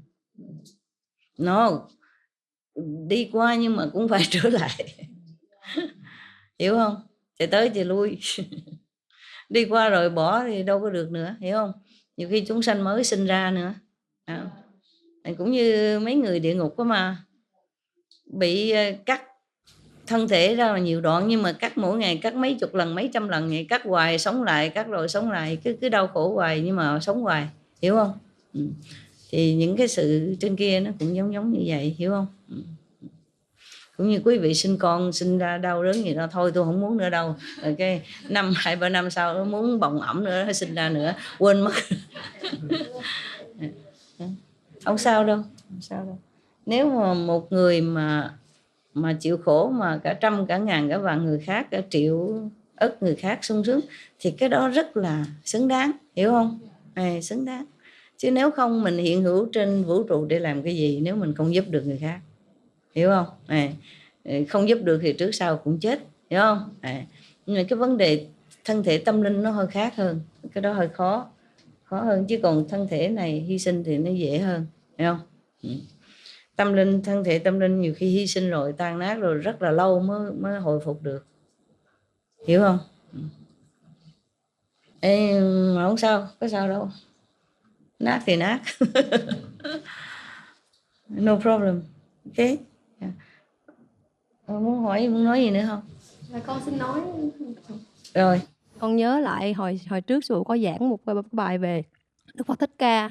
Khi mà trước khi ngài nhập niết bàn á, thì một thời gian nào đó trước đó ngài cũng có nói với đệ tử là cái thời gian sau này, cái thời điểm nào đó ngài sẽ đi. Nhưng mà những đệ tử lúc đó không có chú ý, không có cầu nguyện kêu ngài ở lại. Thì cái duyên của ngài đối với thế giới đã hết rồi. Thì ngài không có ai kêu níu kéo, thì ngài cũng không có cái lý do gì để ở lại. Cho nên nếu như mà giờ muốn níu kéo hả?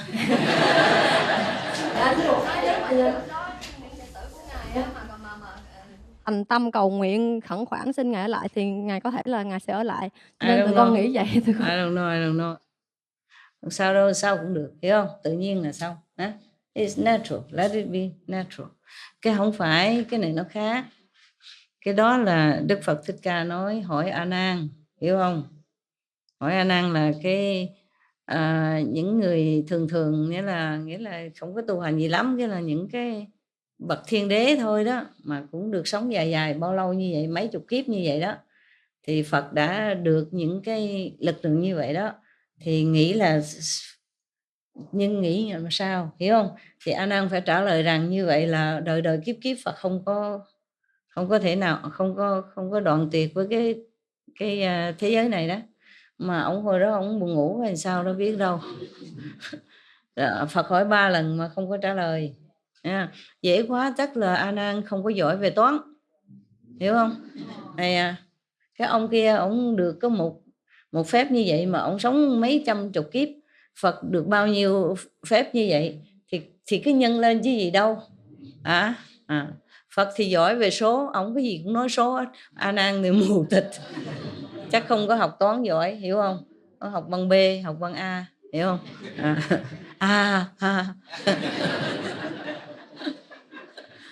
Hay là bằng O gì đó, không biết tính. Phật hỏi 3 lần không nói, không trả lời. Hay là buồn ngủ hay sao đó, cũng giống như mấy mấy người nuôi chó của tôi. Sư phụ nói tới vụ nuôi chó, con nhớ hồi nhỏ con có con chó, má con mới sinh về nó ốm tội nghiệp lắm, mà con thương chó, con cho nó ăn, cái con mỗi lần con cho nó ăn chén cơm mà cái con hỏi ăn nữa không, cái nó quắt đuôi, cái con cho nó ăn nữa. Cái con hỏi nó ăn nữa, nó quắt đuôi nữa, cái con cho nó ăn nữa. Con cho nó ăn riết rồi, cái mấy bữa trước nó chạy chơi vòng cái nó no quá, như nó nằm chẹp bẹp trong dưới cầu thang luôn. Mà cũng may nó không có chết no, xong rồi mấy tiếng đồng hồ sau từ từ nó tiêu hóa bớt, nó chạy ra. Chó bao nhiêu kilo thì cho ăn bao nhiêu thôi, hiểu không? Dạ tại lúc đó con học có cấp 1 và không biết đó. Hiểu rồi, hồi đó chưa biết, bây giờ phải biết. Những cái đồ ăn của chó nó có nói là thí dụ 50 kilo thì cho ăn bao nhiêu, hiểu không? Cho ăn dưới một chút thì được, nhưng mà cho ăn nhiều quá thì cũng không được, hiểu không? Chó nó đâu biết gì đâu. Nó thấy ăn ngon nữa cái ăn hoài ha. Để cho chó ăn không nên cho nó không cho ăn đồ chó là tốt nhất, hiểu không? Nó có cân bằng hết rồi. Nhưng mà lâu lâu có thể trộn thêm, nên là thay thêm, ví dụ buổi trưa ăn này, buổi sáng ăn thêm đồ mình nấu, nhưng mà đừng có cho nó nhiều mặn quá, hiểu không? Không có ăn giống như của mình được, cay đắng mặn nồng đừng có bỏ nhiều tiêu ớt tỏi rồi vô. chó cái thân thể của nó rất là giản dị, hiểu không? Ăn gì cũng được chứ không phải đủ rồi, chứ không phải ăn nhiều món như mình mà rắc rối như vậy, hiểu không? Tối ngày nấu hoài kho chiên hiểu không? Mình ăn nhiều quá đi, thật ra đối với thân thể của mình ăn cũng quá phức tạp, hiểu không? Chó nó còn rất là giản dị hơn. Cho nó ăn đồ ăn chó là tốt nhất, nếu mình cho nó ăn quen đồ ăn chó là tốt cho nó hơn, hiểu không? Còn cho thêm những cái đồ mà cái bằng điểm tâm á, chút á, ăn tráng miệng này thì được, nhưng mà nó ăn đồ chó thì tốt hơn. Đồ chó tốt đó. Bây giờ ở bên Ý, bên nhiều nước nó làm đồ chó rất là hoàn mỹ, không? Đủ vitamin, đủ thứ đó, rất là tốt. Nhưng mà nhiều khi chó nó không thèm ăn, nhưng chó Happy của chị Hai cho nó đồ chó nó không ăn đâu. Mấy người kia ăn hết, nó không ăn đâu. Rồi bây giờ cái ông mới này cũng học bả, không thèm ăn đồ chó nữa. Hồi đó ở mấy nhà kia chị Hai cho ăn, ví dụ ban ngày thì chị Hai cho ăn những cái thứ, nhiều khi những cái bánh biscuit á, không phải là đồ ngọt nha, biscuit, rồi những cái đồ khô này kia đó, snacks á, của Đài Loan, giống mấy con mực chay đó, tôm chay này kia thì anh ăn rồi một lát trưa cho ăn chút gì đó, rồi ban tối thì nó ăn đồ của chó, đồ khô đó, hoặc là đồ ở trong lon á. Bây giờ ảnh qua đây ha, 3-4 bữa anh èo không ăn, bây giờ mình cũng kiếm đủ thứ cho anh ăn, đừng anh ăn đó. Bây giờ anh muốn ăn mấy cái đó không, anh chẳng thèm ăn cái đồ chó nữa.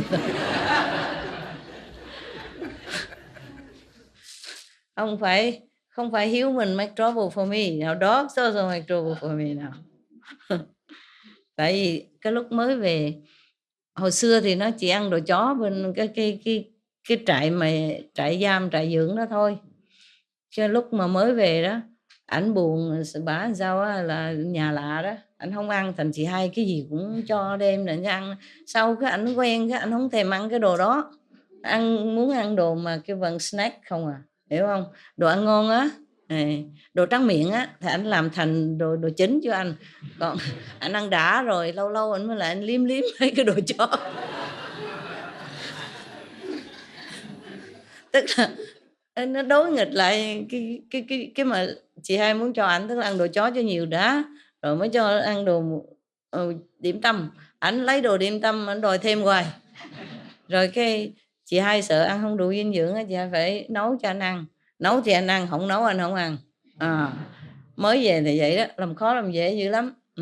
Rồi sau này lâu rồi chị Hai lần huấn luyện cái ăn đồ chó, nhưng mà cũng cho những cái đồ khác nữa. Hoặc là nấu cơm thì chị Hai cũng cho thêm một chút. Bây giờ anh không thèm nữa, anh không ăn đồ chó nữa, để một cái bao chó mấy ngày anh lại ăn 2-3 cục thôi. 2-3 cục như vậy nè, bằng cái đầu ngón tay thôi, hiểu không? Đặng anh ăn xong rồi anh dòm tức là tôi có ăn rồi, bây giờ đưa cho tôi cái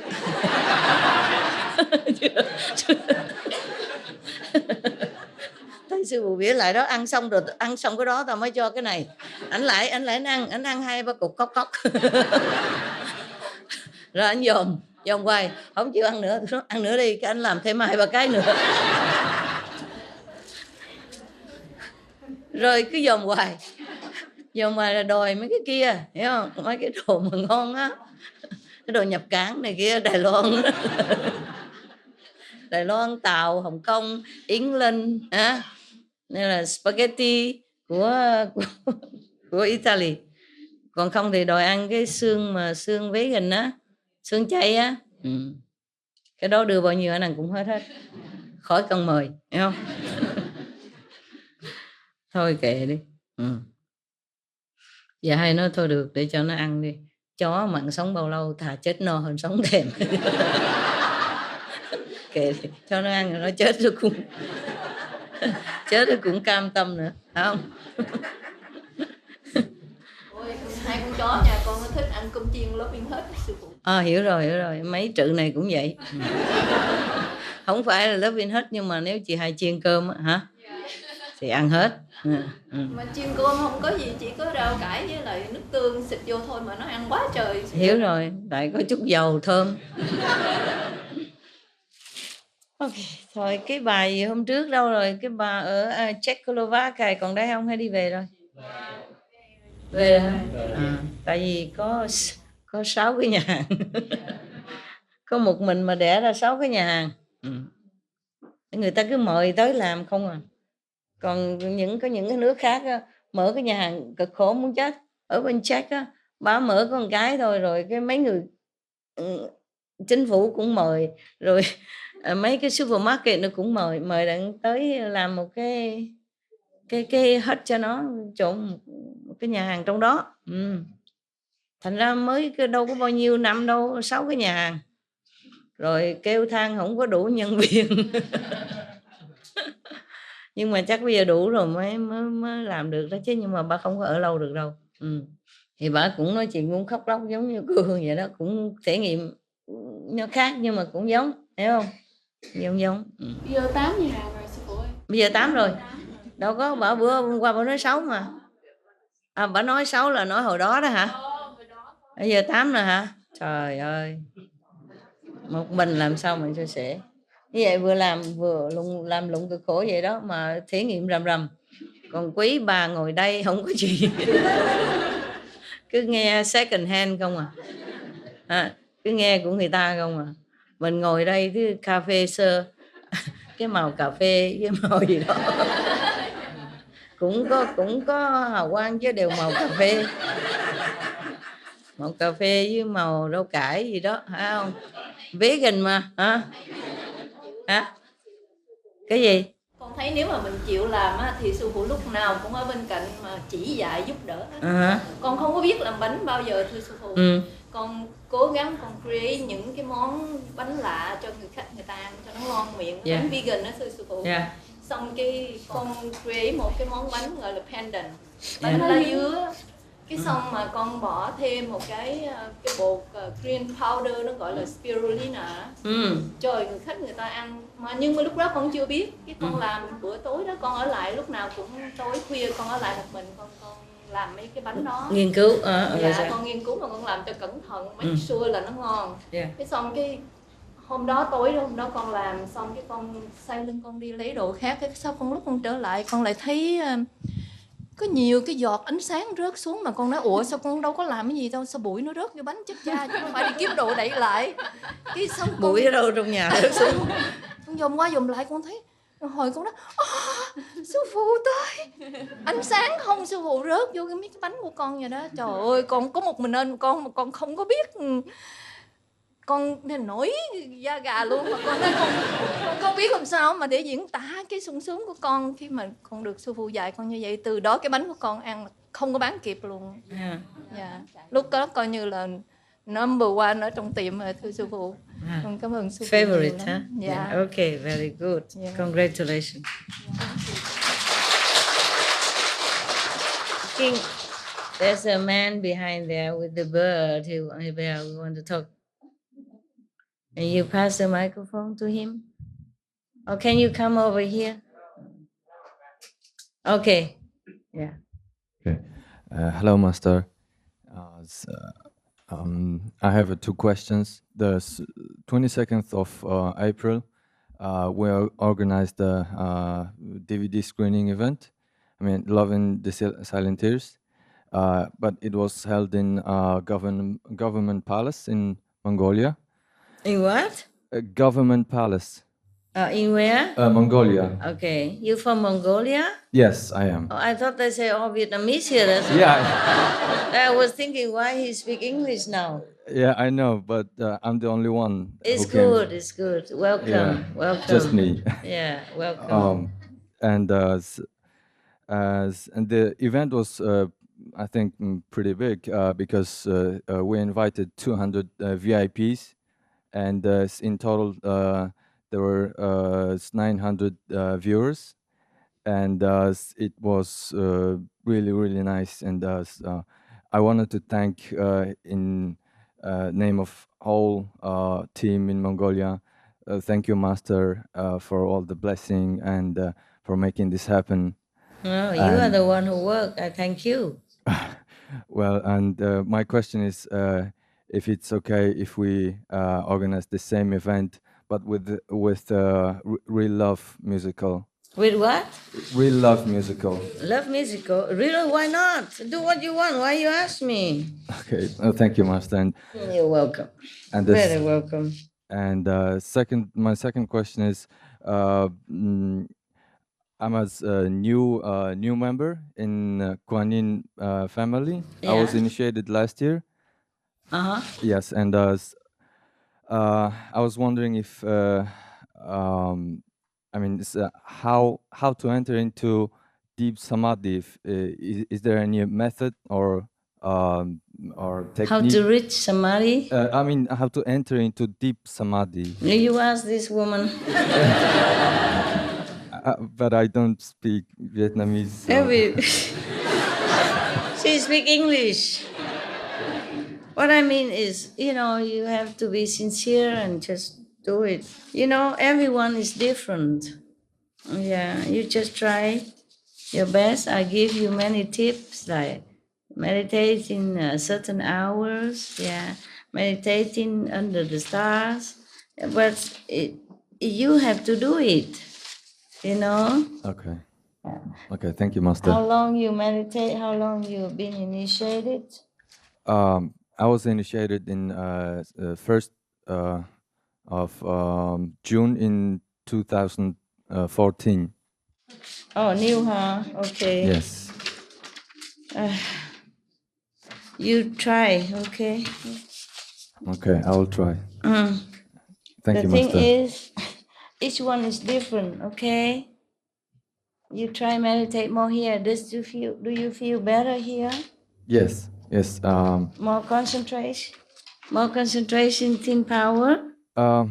Yeah. Actually, the concentration is better, but I didn't took my seat, so I have a little bit back problem here, and I can't concentrate for a long time. Why? Because of my back pain. Your back pain? Yes. Oh. So. And what is the problem? Why do you have back pain? I don't have a seat, a chair.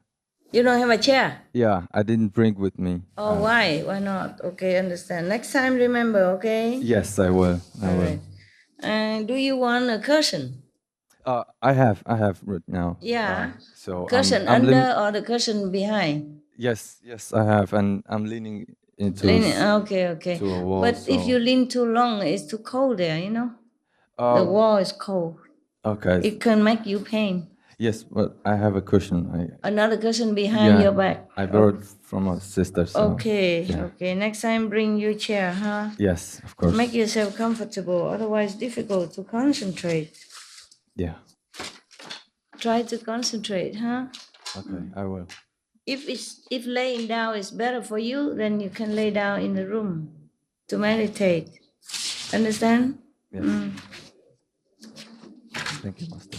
And then after lecture, you go in the room, meditate, laying down. Make sure you don't sleep. I will. Why are you laughing? Why? I'm serious. Lay down, then sleep right away. And that I can't help.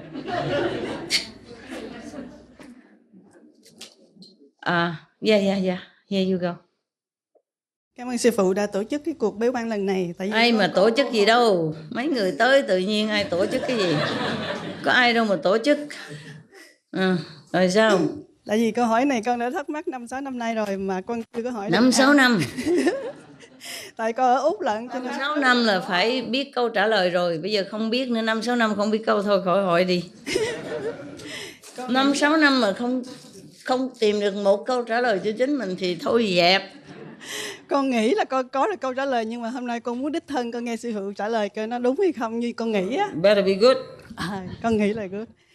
Giống như là bây giờ á, con không cần thiền thì con vẫn có thể nghe được âm thanh. Con làm, con Cái lái đó xe chuyện cái thường gì quá, ai cũng có gì đâu. Nhưng mà tại vì cái âm thanh này nó không là một trong những âm thanh mà con nghe trong cái bữa truyền tâm ấn á. Nó không phải là tiếng violin hay là tiếng guitar, mà nó là hỗn hợp của cả nguyên một bài hát luôn. Mà khi con nghe đồng tu khác nói, một khi mà nghe được cái đó rồi là người mình lân lân Mà con thì con nghe giống như nghe Không thôi, có lân chứ lân thích gì hết. thôi, chứ không phải là lân lân như người ta diễn tả. Cho nên con không biết là con có đang nghe đúng hay không, tại vì Còn nghe còn thấp quá, hiểu không? Nếu mà nghe cao nữa là coi như mình không có nữa. tại vì khi con nghe nó nằm ở bên cái não của con, Bên nửa trái. bên trái cái não á. Rồi. Cái não chứ không phải là lỗ tai của con, phần đông là như vậy. Thì khi Phải con nhớ nghe trên này, kéo nó lên trên, ok? nhưng mà những lúc mà con nghe là những lúc con không có con đang làm công chuyện á, cho nên Hiểu con không rồi, có hiểu rồi. rõ tâm là ở đâu, cho nên con không kéo nó được. Mà khi con Ok, thiền á thì ok. con biết cách kéo. Rồi, ok, vậy tốt. Vậy thì những lúc mà con không làm mà con nghe vậy, con nên làm lơ nó hay là Niệm con 5 nên câu liền niệm 5 câu liền cho miệng đó. đuổi nó đi. Ok. Very good. Yeah. Mà xong hết chưa? Cho bà gì bà ngủ chưa? Còn gì nữa không? Bữa nay có người nào mới đến không? Muốn nói à? Rồi nói đi. Lần đầu tiên gặp sư phụ. Rồi. Con xin sư phụ.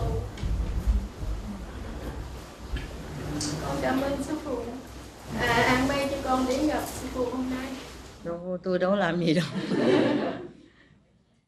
Con về tâm linh thì con có một cái thể nghiệm á, là sư phụ có dẫn con lên một cái cảnh giới nào đó mà con không biết cảnh giới nó là cảnh giới gì, nhưng mà sư phụ để con một góc đó, rồi sư phụ đến đó là con cứ nhìn sư phụ, mà sư phụ cứ nhìn mấy cái hoa mấy cái hoa cánh sen á, màu trắng nhiều màu lắm, rồi con cứ mỗi lần con ngồi thiền là con cứ nhìn cái cảnh đó, con thấy con vui. Mỗi lần con lên đó là con thấy sư phụ.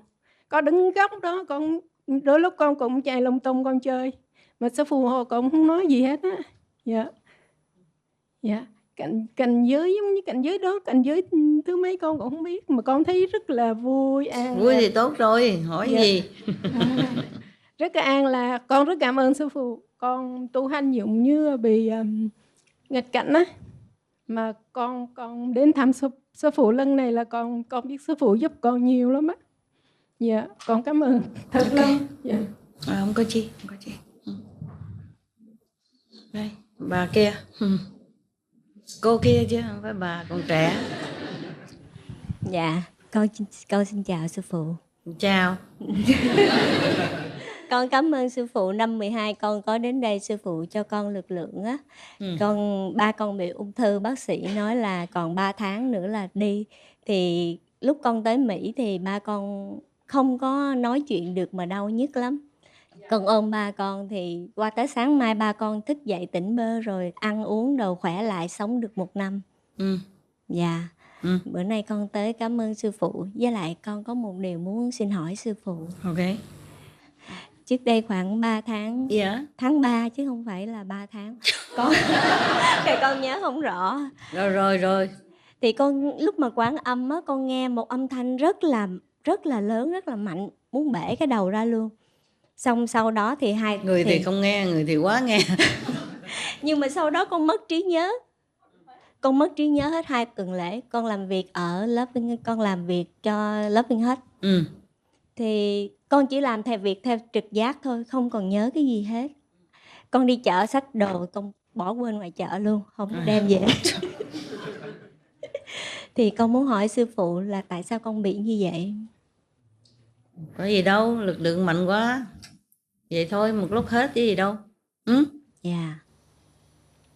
Hello sư phụ, con muốn kể một chút thể nghiệm. Rồi kể đi. Ở thiền đường mình á, thiền đường này ấy, thì cái lần trước con đi cộng tu ở đây thì con thấy cả thiền đường của mình là nó che bằng vàng, cây cối, hết tất cả cái gì cũng là vàng hết. Kể cả những hòn đá hay là những viên gạch nó cũng là vàng. Để đừng có lượm về nha không. Đừng có khiêng bậy khiêng bạ nhau. Dạ thì toàn là vàng hết, kể cả những cái ngôi nhà hay là những cái gì mà con nhìn xung quanh, con nhìn toàn là vàng hết sư phụ. Mà nó không phải là chỉ là vàng không, mà vàng với ánh sáng luôn cả. Dạ, không phải là vàng, nó ánh sáng nó biến thành vàng như vậy. Dạ. Okay. Rồi thì con thấy sau cái đợt đó rồi một ngày khác con ngồi thiền nữa, cũng ở thiền đường này luôn, thì con thấy là nó có rất là nhiều đĩa bay đó sư phụ. Mà nó bay xuống, nó hạ xuống, mà nó hạ trên những cái đóa hoa. Con nói ý sao mà những cái đĩa bay nó bay xuống đây mà lại sao nó từ cái đĩa bay lớn giống vậy mà nó bay xuống rồi nó hạ, thì hạ lên lên cái cánh bông, mà những cánh bông nhỏ nhỏ là đều có những cái đĩa bay hết.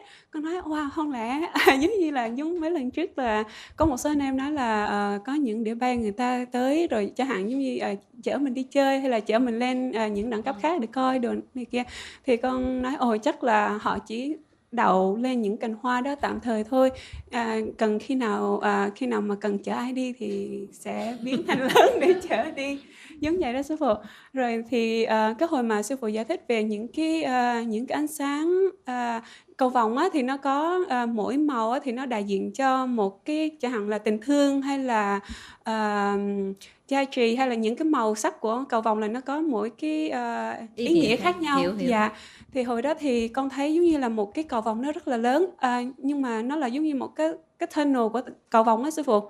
Thì những cái hành tinh á thì con không nhớ là những hành tinh hay sao, nó ở trên đó nó chạy từ ở trên đó nó chạy xuống chạy ngang qua cái cầu vồng đó rồi nó xuống đây. Rồi con thấy những cái hành tinh đó thì giống như là quả đất của mình á, thì là cũng là giống như là một cái thân của một vị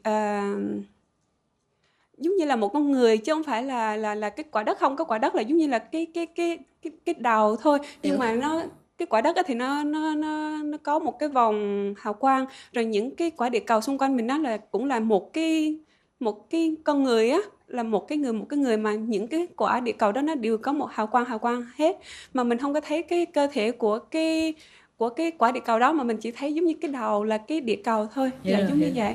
Dạ, rồi thì con nói wow, thì ra là những vị đó xuống đây là, nhưng mà mình khi mình nhìn á thì mình chỉ thấy là cái quả địa cầu này, quả địa cầu kia, nhưng mà thật sự họ là một cái being. Dạ, một cái being giống vậy luôn. Chúng sanh. Những cái chúng sanh, những vị thần thánh này kia đó. Dạ, đều có hào quang xung quanh họ cả. Rồi hồi mà sư phụ nói là có những cái chúng sanh hay là mình nên cầu nguyện cho thế giới nó được nâng đẳng cấp cao hơn đó sư phụ. Thì cũng có lúc đó luôn, cũng là cái lần bế quan lần trước đó, thì con thấy là những cái vị mà 5 cái cầu vồng đó thì là nó đại diện cho 5 màu khác nhau. Thì giống như là đất, giống như sa mạc đó là đất là màu vàng, rồi thì núi là màu xanh, rồi biển, rồi trời thì nó lại màu xanh dương, giống vậy đó sư phụ. Thì những màu đó khác nhau, thì những vị thần đó họ đều đứng dậy, họ đều thức dậy hết cả. Núi đồi gì nó cũng là họ đứng lên hết, họ để giúp đỡ, để bảo vệ trái đất này, giống vậy đó sư phụ. Dạ, gió với lại thêm mây hay là nước gì, những vị thần nó đều đứng lên để giúp đỡ trái đất này cả sư phụ. Thì con thấy giống như vậy, là họ đại diện cho những cái tình thương, những cái cầu vồng nó khác nhau. Dạ. Thì dạ con muốn chia sẻ sơ cái đó thôi. Với lại thêm có một điều này thì nó liên can về tới nước Âu Lạc của mình, nhưng mà con xin chia sẻ luôn sư phụ. Thì con thấy ở miền Nam của Âu Kamsa Amita. Con thấy một cái lực lượng nó rất là lớn, giống như là nó rất là lớn từ ở trên thiên đàng á sư phụ. Nó chiếu thẳng xuống mà nó rộng lắm, rộng ơi là rộng luôn, con không biết là nó rộng bao nhiêu nữa, mà nó chiếu thẳng xuống cái miền Nam của nước Âu Lạc của mình đó sư phụ. Nó là một cái lỗ lớn ơi là lớn luôn, nó chiếu thẳng xuống ở trong đó luôn, mà con không biết cái lý do là thế nào hay là sao, nhưng mà hay là giống như hồi trước sư phụ nói sư phụ đem lực lượng xuống trái đất, nhưng mà không biết là chắc xuống Việt Nam không à, không xuống con thấy nó xuống chỗ đó một chỗ. Dạ, con thấy cái lực lượng nó rất là mạnh, mà nó xuống thẳng ngay cái miền Nam của đất nước mình luôn sư phụ.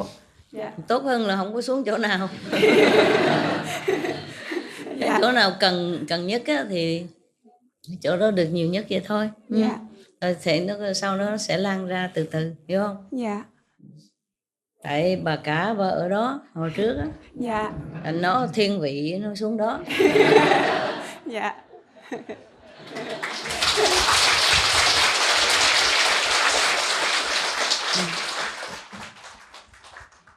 Còn gì nữa không? Dạ, với lại do hồi mà chị Hương nói hồi nãy về những cây tâm linh đồ nó rất là thương mình, hay là lúc nào cũng mở ra cho mình á, thì dạ đúng thì các sư phụ lúc nào cũng vậy hết. Khi mà giống như con tập trung mà được cao một chút xíu á, thì con cảm nhận được cái tình thương đó rất là nhiều sư phụ. Hiểu rồi. Dạ. Không phải là lúc đó nó mới có. Dạ. Mà tại vì mình câu thông được với nó, lúc đó là mình trong sạch hơn thì mình cảm nhận nhiều hơn, hiểu không?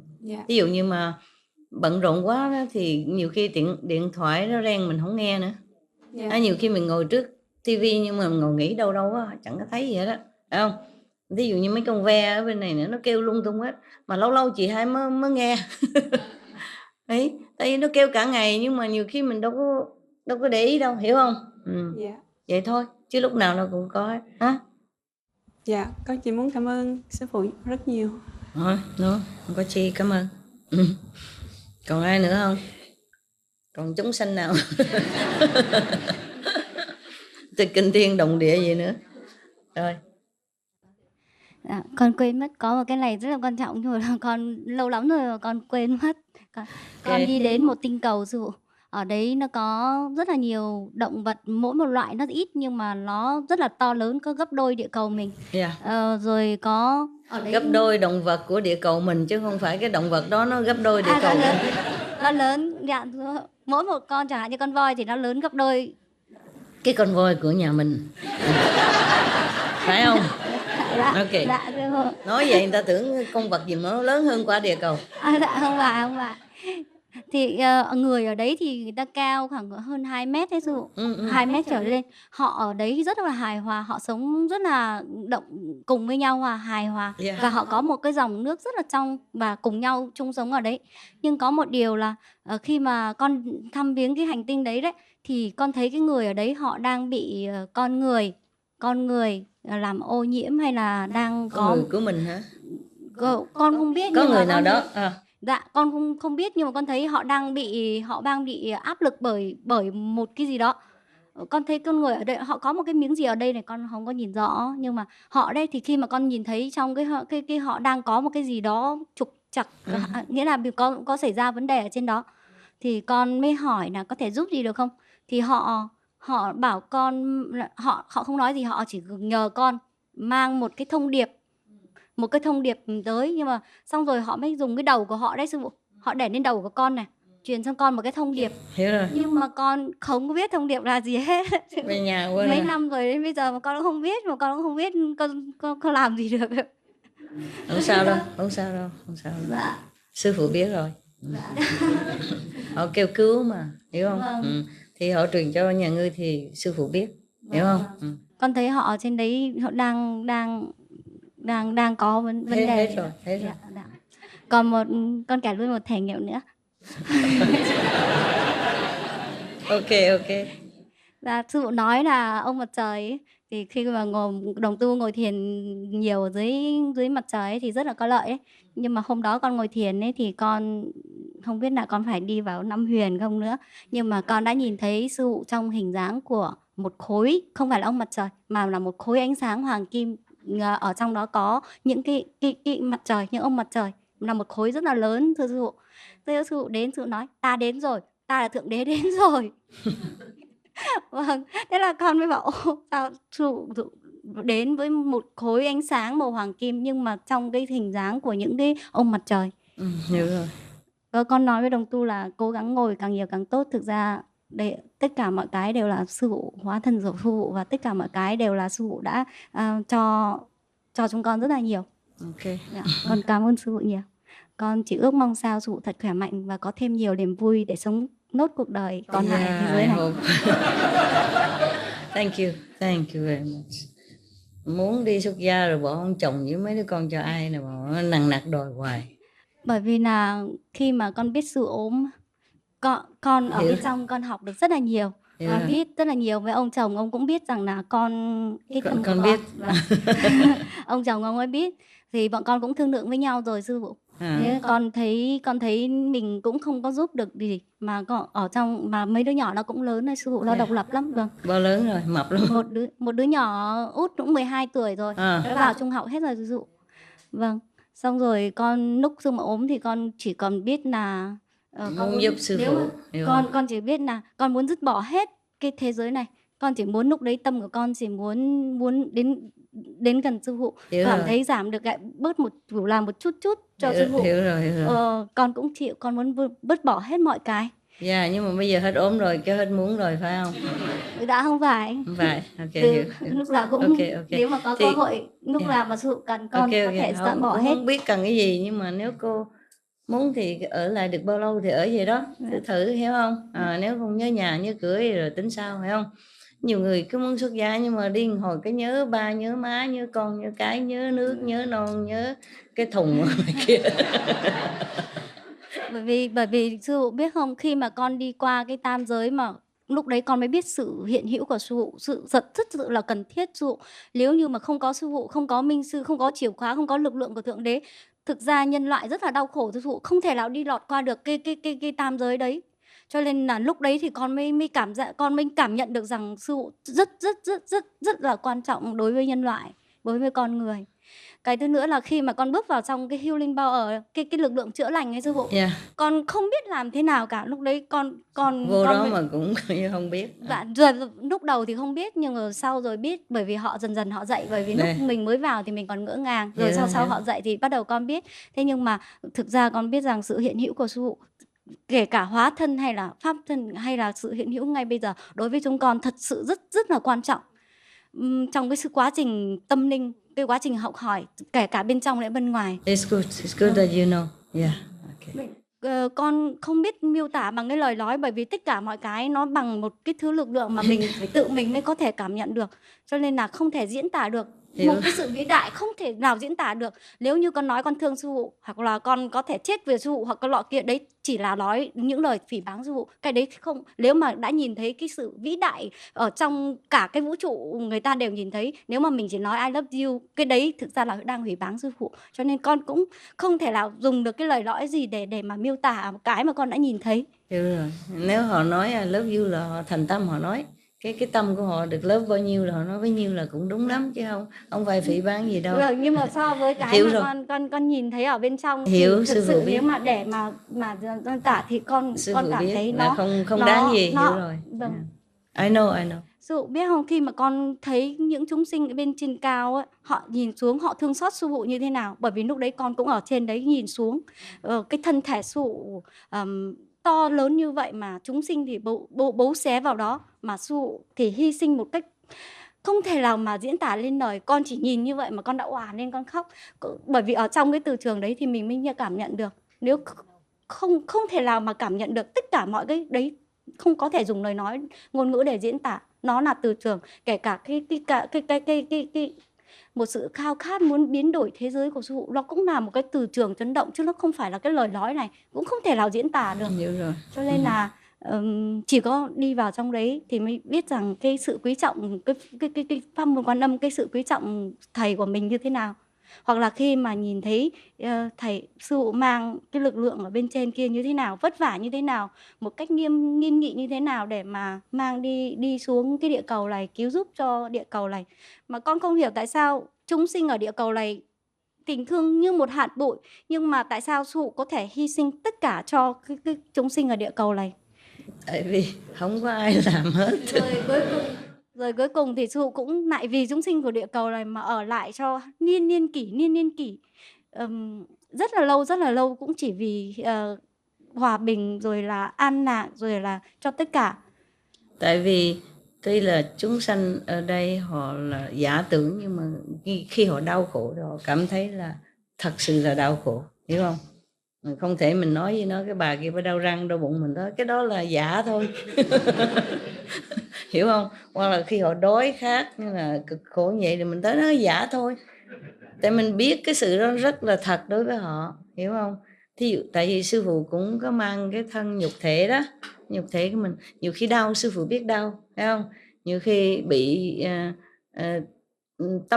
tâm hồn thống khổ thì biết thống khổ. Sư phụ biết rằng cái đó cũng là giả, cái đó là bị truyền nhiễm vì chúng sanh thôi. Sư phụ không có bị đau khổ gì cả, nhưng mà khi họ đau khổ họ truyền cho mình biết nó là đau khổ sự thiệt, cho nên không thể là bỏ họ được, hiểu không? Họ đã bị sinh ra rồi, cũng không phải do tội lỗi của họ mà họ bị sinh ra, bị cái ông ma kia ổng làm ra rồi ổng đầy đọa người ta, hiểu chưa? Chứ quý vị đâu có hồi đó chưa có được sinh ra, chưa có được tạo lập ra đó, chưa có được tạo lập ra, thế giới này chưa chưa có được tạo lập ra. Quý vị đâu có biết mình là ai đâu mà tới đó cầu xin ổng để cho ông làm thành mình hình người để mình có cái này cái kia đâu, hiểu chưa? Không phải lỗi của quý vị, hiểu chưa? Nhiều khi sư phụ nói vậy thôi, nhưng mà sư phụ biết những cái bên trong, hiểu không? Sư phụ biết là quý vị đau khổ thì đau khổ thiệt, hiểu không? Thì ai đánh cũng đau thiệt, chứ không có thể nói là thân thể giả tạm rồi không đau được, hiểu không? Cho nên tại như vậy thì những cái minh sư phải sinh ra làm người để mà chịu đau chịu khổ thì mới biết được, chứ không đau không khổ đâu ai biết được, phải không? Ví dụ như mấy người sinh con sinh cái la lối sùm đau đớn gì, cái lúc sinh con đau đớn. Mấy người chưa có con bây giờ số cái bà đó quá nhõng nhẽo la lối sùm, sinh đứa con gì đâu mà la dữ vậy, hiểu không? Nhiều khi đính chồng rồi luôn á, đuổi chồng ra chửi bới luôn luôn, đau quá, hay không? Nếu mà không có con đâu có hiểu được tại sao vậy, hiểu không? Thí dụ vậy đi ha. Thí dụ chưa có đau răng bao giờ, mấy người đau răng người ta lôi la đau khóc sùng, mình nói cái gì có cái răng không một la dữ vậy. Thì như vậy đó. Cái sự đau khổ của thế giới này là thiệt chứ không phải giả.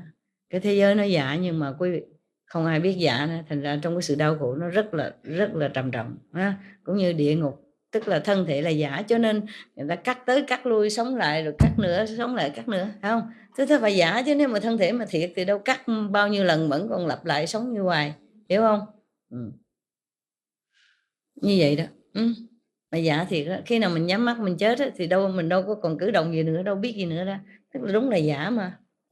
Nếu mà thật thì, nếu mà thân thể này thật, cái gì cũng thật, thì cái lúc nào chết thì cũng còn cảm thấy y như vậy thôi. Tại sao mà không thấy gì nữa hết, không biết gì nữa hết, phải không?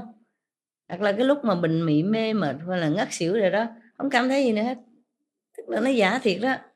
Nhưng mà vẫn đau khổ, vẫn bị đau đớn như thường ha. Nhiều khi cắn xé tâm hồn, ngủ nghe không được, ăn uống không yên nữa, hiểu không? Nhưng mà cái thế giới như vậy ai mà cứu được, hiểu không?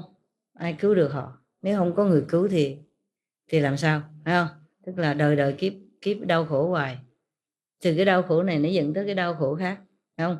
Từ cái nghiệp chướng này nó dẫn tới nghiệp chướng khác, giết lẫn nhau rồi trở lại giết nữa, giết tới giết lui hoài, không bao giờ hết á.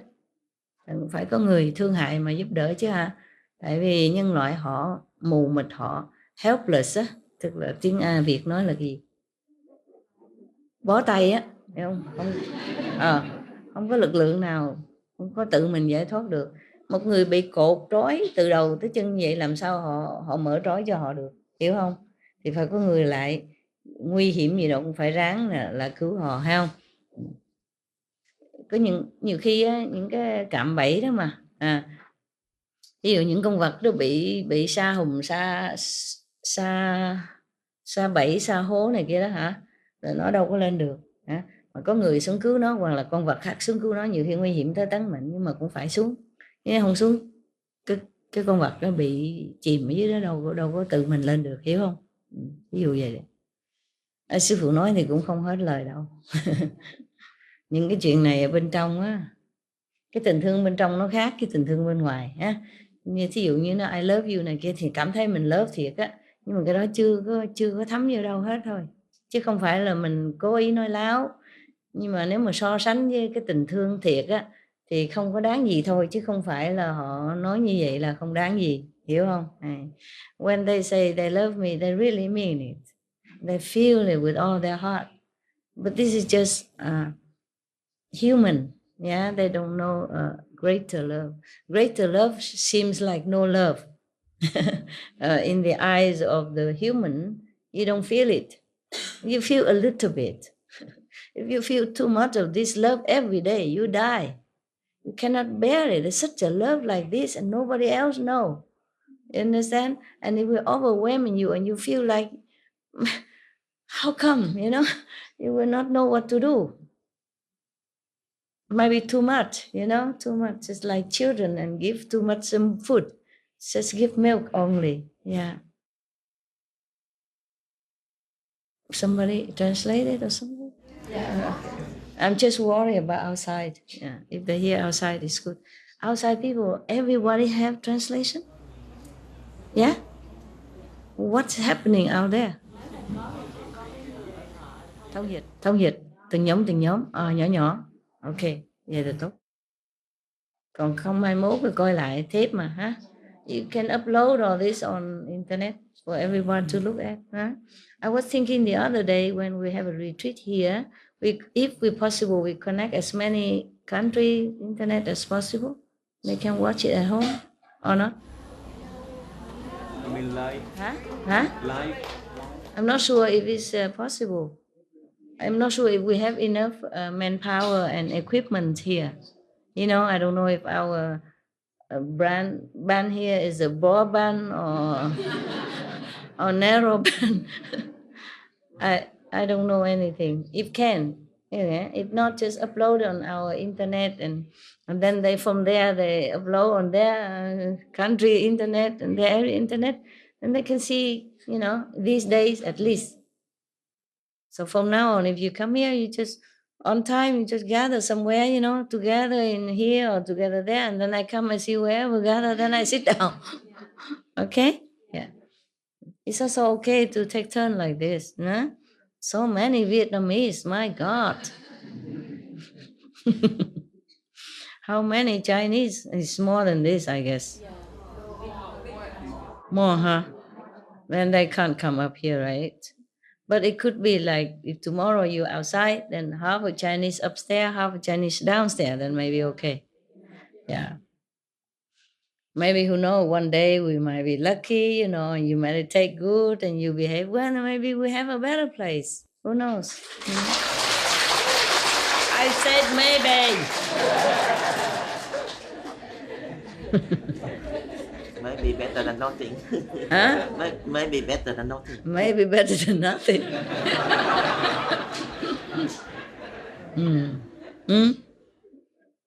We will see, huh? We'll see. Yeah. It's getting better. I feel your energy are much lighter than before.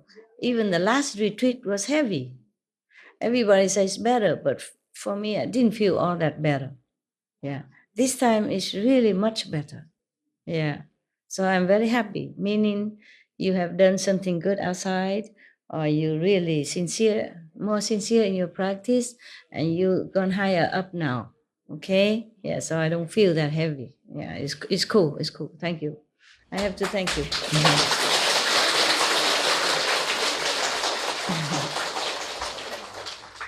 Ở bên Hồng Kông nấu đồ ăn gì à? Nấu đồ ăn Hồng Kông hả? Nấu được nhiều đồ ăn. Nấu Việt Nam hay là nấu gì? Việt Nam cũng được, nấu được mà nhưng mà cái mùi thì có nó khác mọi người. Khác mọi người là không ngon hả? Hay là ngon? Không biết nữa. Không nấu là đồng thổ để ăn nhiều đúng không? Không biết họ nói. Họ nói ngon không? Nấu hồi nào? Nấu hồi nào? Mỗi một lần con đi sang đây 3 tháng ấy, con thỉnh thoảng hay vào bếp nấu ăn. 3 tháng lần bỏ chồng ở nhà 3 tháng. Okay, it's up to you, but you have to know dealing with humans not all that easy. As I told you, after dealing with so many egos, I feel my ex-husband like an angel. Before I thought I had to leave him because of binding and all that, but he's much more easy. I think about that now. If I'm with him, I will be much better off than with all these egos. Do you understand me? And my happiness is linked to your happiness. You see? Yeah. Of course, it's maybe the collective karma of you to come here and make that person like this, like that. But he or she must be a good instrument to accept all this negative, to receive all this negative. Understand? If they're good instrument for goodness, then it won't happen. You see what I mean? Anything good or bad, that's because a bad instrument or good instrument. You understand me? Yeah? Of course, it's their influence. Like if you are in a bad company, and they influence you to drink or to smoke. But if you're strong, you don't want it, then you resist, yeah? And you stay clean. So cannot always blame the word karma or disciples karma, collective karma, come in here making like that. No. The person has to be an instrument for whatever. You see what I mean? You cannot always say good or bad. Just like Anand, huh? When the Buddha asked him 3 times, he don't answer. Because he wasn't good, enlightened. Yeah? No wonder the Sangha kicked him out in the first gathering. Yeah, see, if he was more enlightened, then he would think, immediately. No, then you will live a long, longer than they. Yeah, the answer just like that. No, don't answer 3 times. Incredible. Thank you, Master. My most favorite painting of yours is the river with the 3 houses. The river with the 3 houses. Yeah, that's a one source of of my love. favorite. Yeah. Oh, I thought this a lousy one. Oh no, I love that one because why? I love water. Water, because I'm a water sign too. Yeah. But you said the meaning of the 3 houses is a space between 3 houses where they could protect each other, as well as have space from each other and not be so close. But I feel like I know you're like the best master, the best parent, because I feel like I've been with you since 25 years. Yeah. And I had to find my own journey, but without you, I would be lost. Wow. You have eyes. But I feel like every day is a miracle, and that energy that you said that you brought down and more energy since mid 2014, I feel everything's moving so much faster. Yeah. Than before. Correct. And I feel that energy and have faith. Keep like that. Keep like and that. then you being the best parent I feel like the best parent. Well, I'm not a parent, but the best parent I would imagine is raising your child to be independent and not attached. Yeah. And to be strong. But you're attached to me, so I'm not a good parent. I try not to, but I feel that whatever you decide, if you stay or go, you know what's best. But I'm really happy to be here now. Thank you. Yeah, Master. I know. Thank you so much, Master. I know, that's why I came here. It's okay. I'm also really happy to see you. Yes. Your happiness is also my happiness. I'm happy that I could come. Before I don't even think of coming here. I could not imagine that I ever come back here. Understand? Here or anywhere. I could not imagine. That was so bad that I could not imagine that I would see any of you again. It just happened like that. Not that I planned or I wanted. It just happened, Maybe I gone too high and then it feels like nothing really important here, yeah? Or maybe too many karma, too much karma of the world as well, yeah? Because I'm not just helping you, I mean, even if any help that I render to you, I also help the world, even if you see it or not see it. So it's a lot of collective burden, huh? Yeah, but I feel like each of us are that house where we have just the right amount of space, where we still learn so much from you anywhere you are, even on this plane or not, so. It's good. I'm glad you like that painting. I didn't think anything special. It's good. Before, whenever I paint, I have one painting, I keep looking at it all the time. I feel very happy about it. Yeah, for a while, But I painted that and I had to leave right away, and it doesn't pull me that much. Yeah. It's good you like it. I thought there's nothing there. It's beautiful. Okay? Good. Thank you. It's not like professional or anything. No, it doesn't have to be professional. Yeah, it's just some spiritual purpose that I paint. Okay, very good. You need some dish? Yeah. All right. Anyone else? Crying all the time. I didn't mean to. No, it's okay. Meaning happy. I know. Just don't ruin your eyes, makeup. But I'll sweat it off. So yeah, it's okay. 25 years, huh? How old are you now, may I ask? I just turned 33, Master. Oh, you don't look it. She looks like 18, huh? Doesn't she look like 18? The Kuan Yin method in your blessing, Master. It's true. People who practice well, they don't age at all. Only I age. Maybe I'm not a good practitioner. Beautiful. Yeah, but I know I'm older, wrinkle around. I always have to concentrate. I have 2 lines here, yeah? It has nothing to do with the scene or not. I see you very well. Just concentration, even in sleep. concentrate. So when I wake up, I feel like, oh, this is even more than the night before.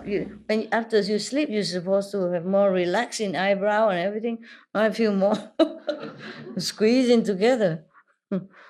It's okay. I'm okay. It's all fake anyway, all illusion.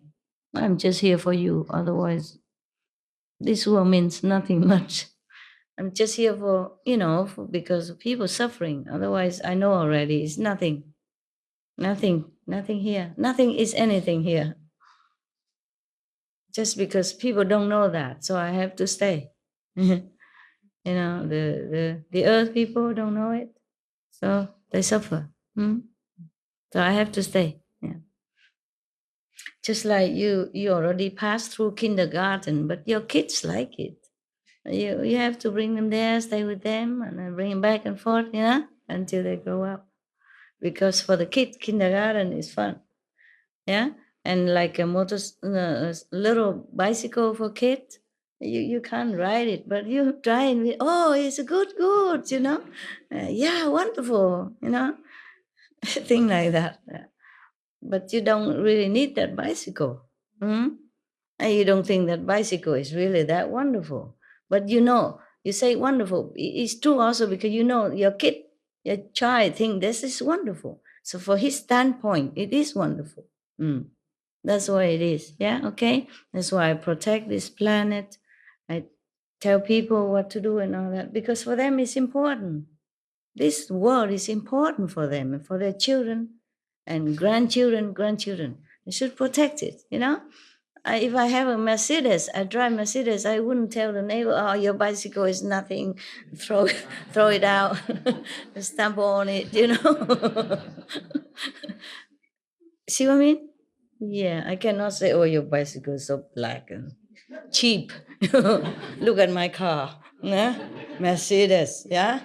Yeah, and your bicycle, $200, my God. You see what I mean? Because for that child, the bicycle is wonderful for him. He go to school with it.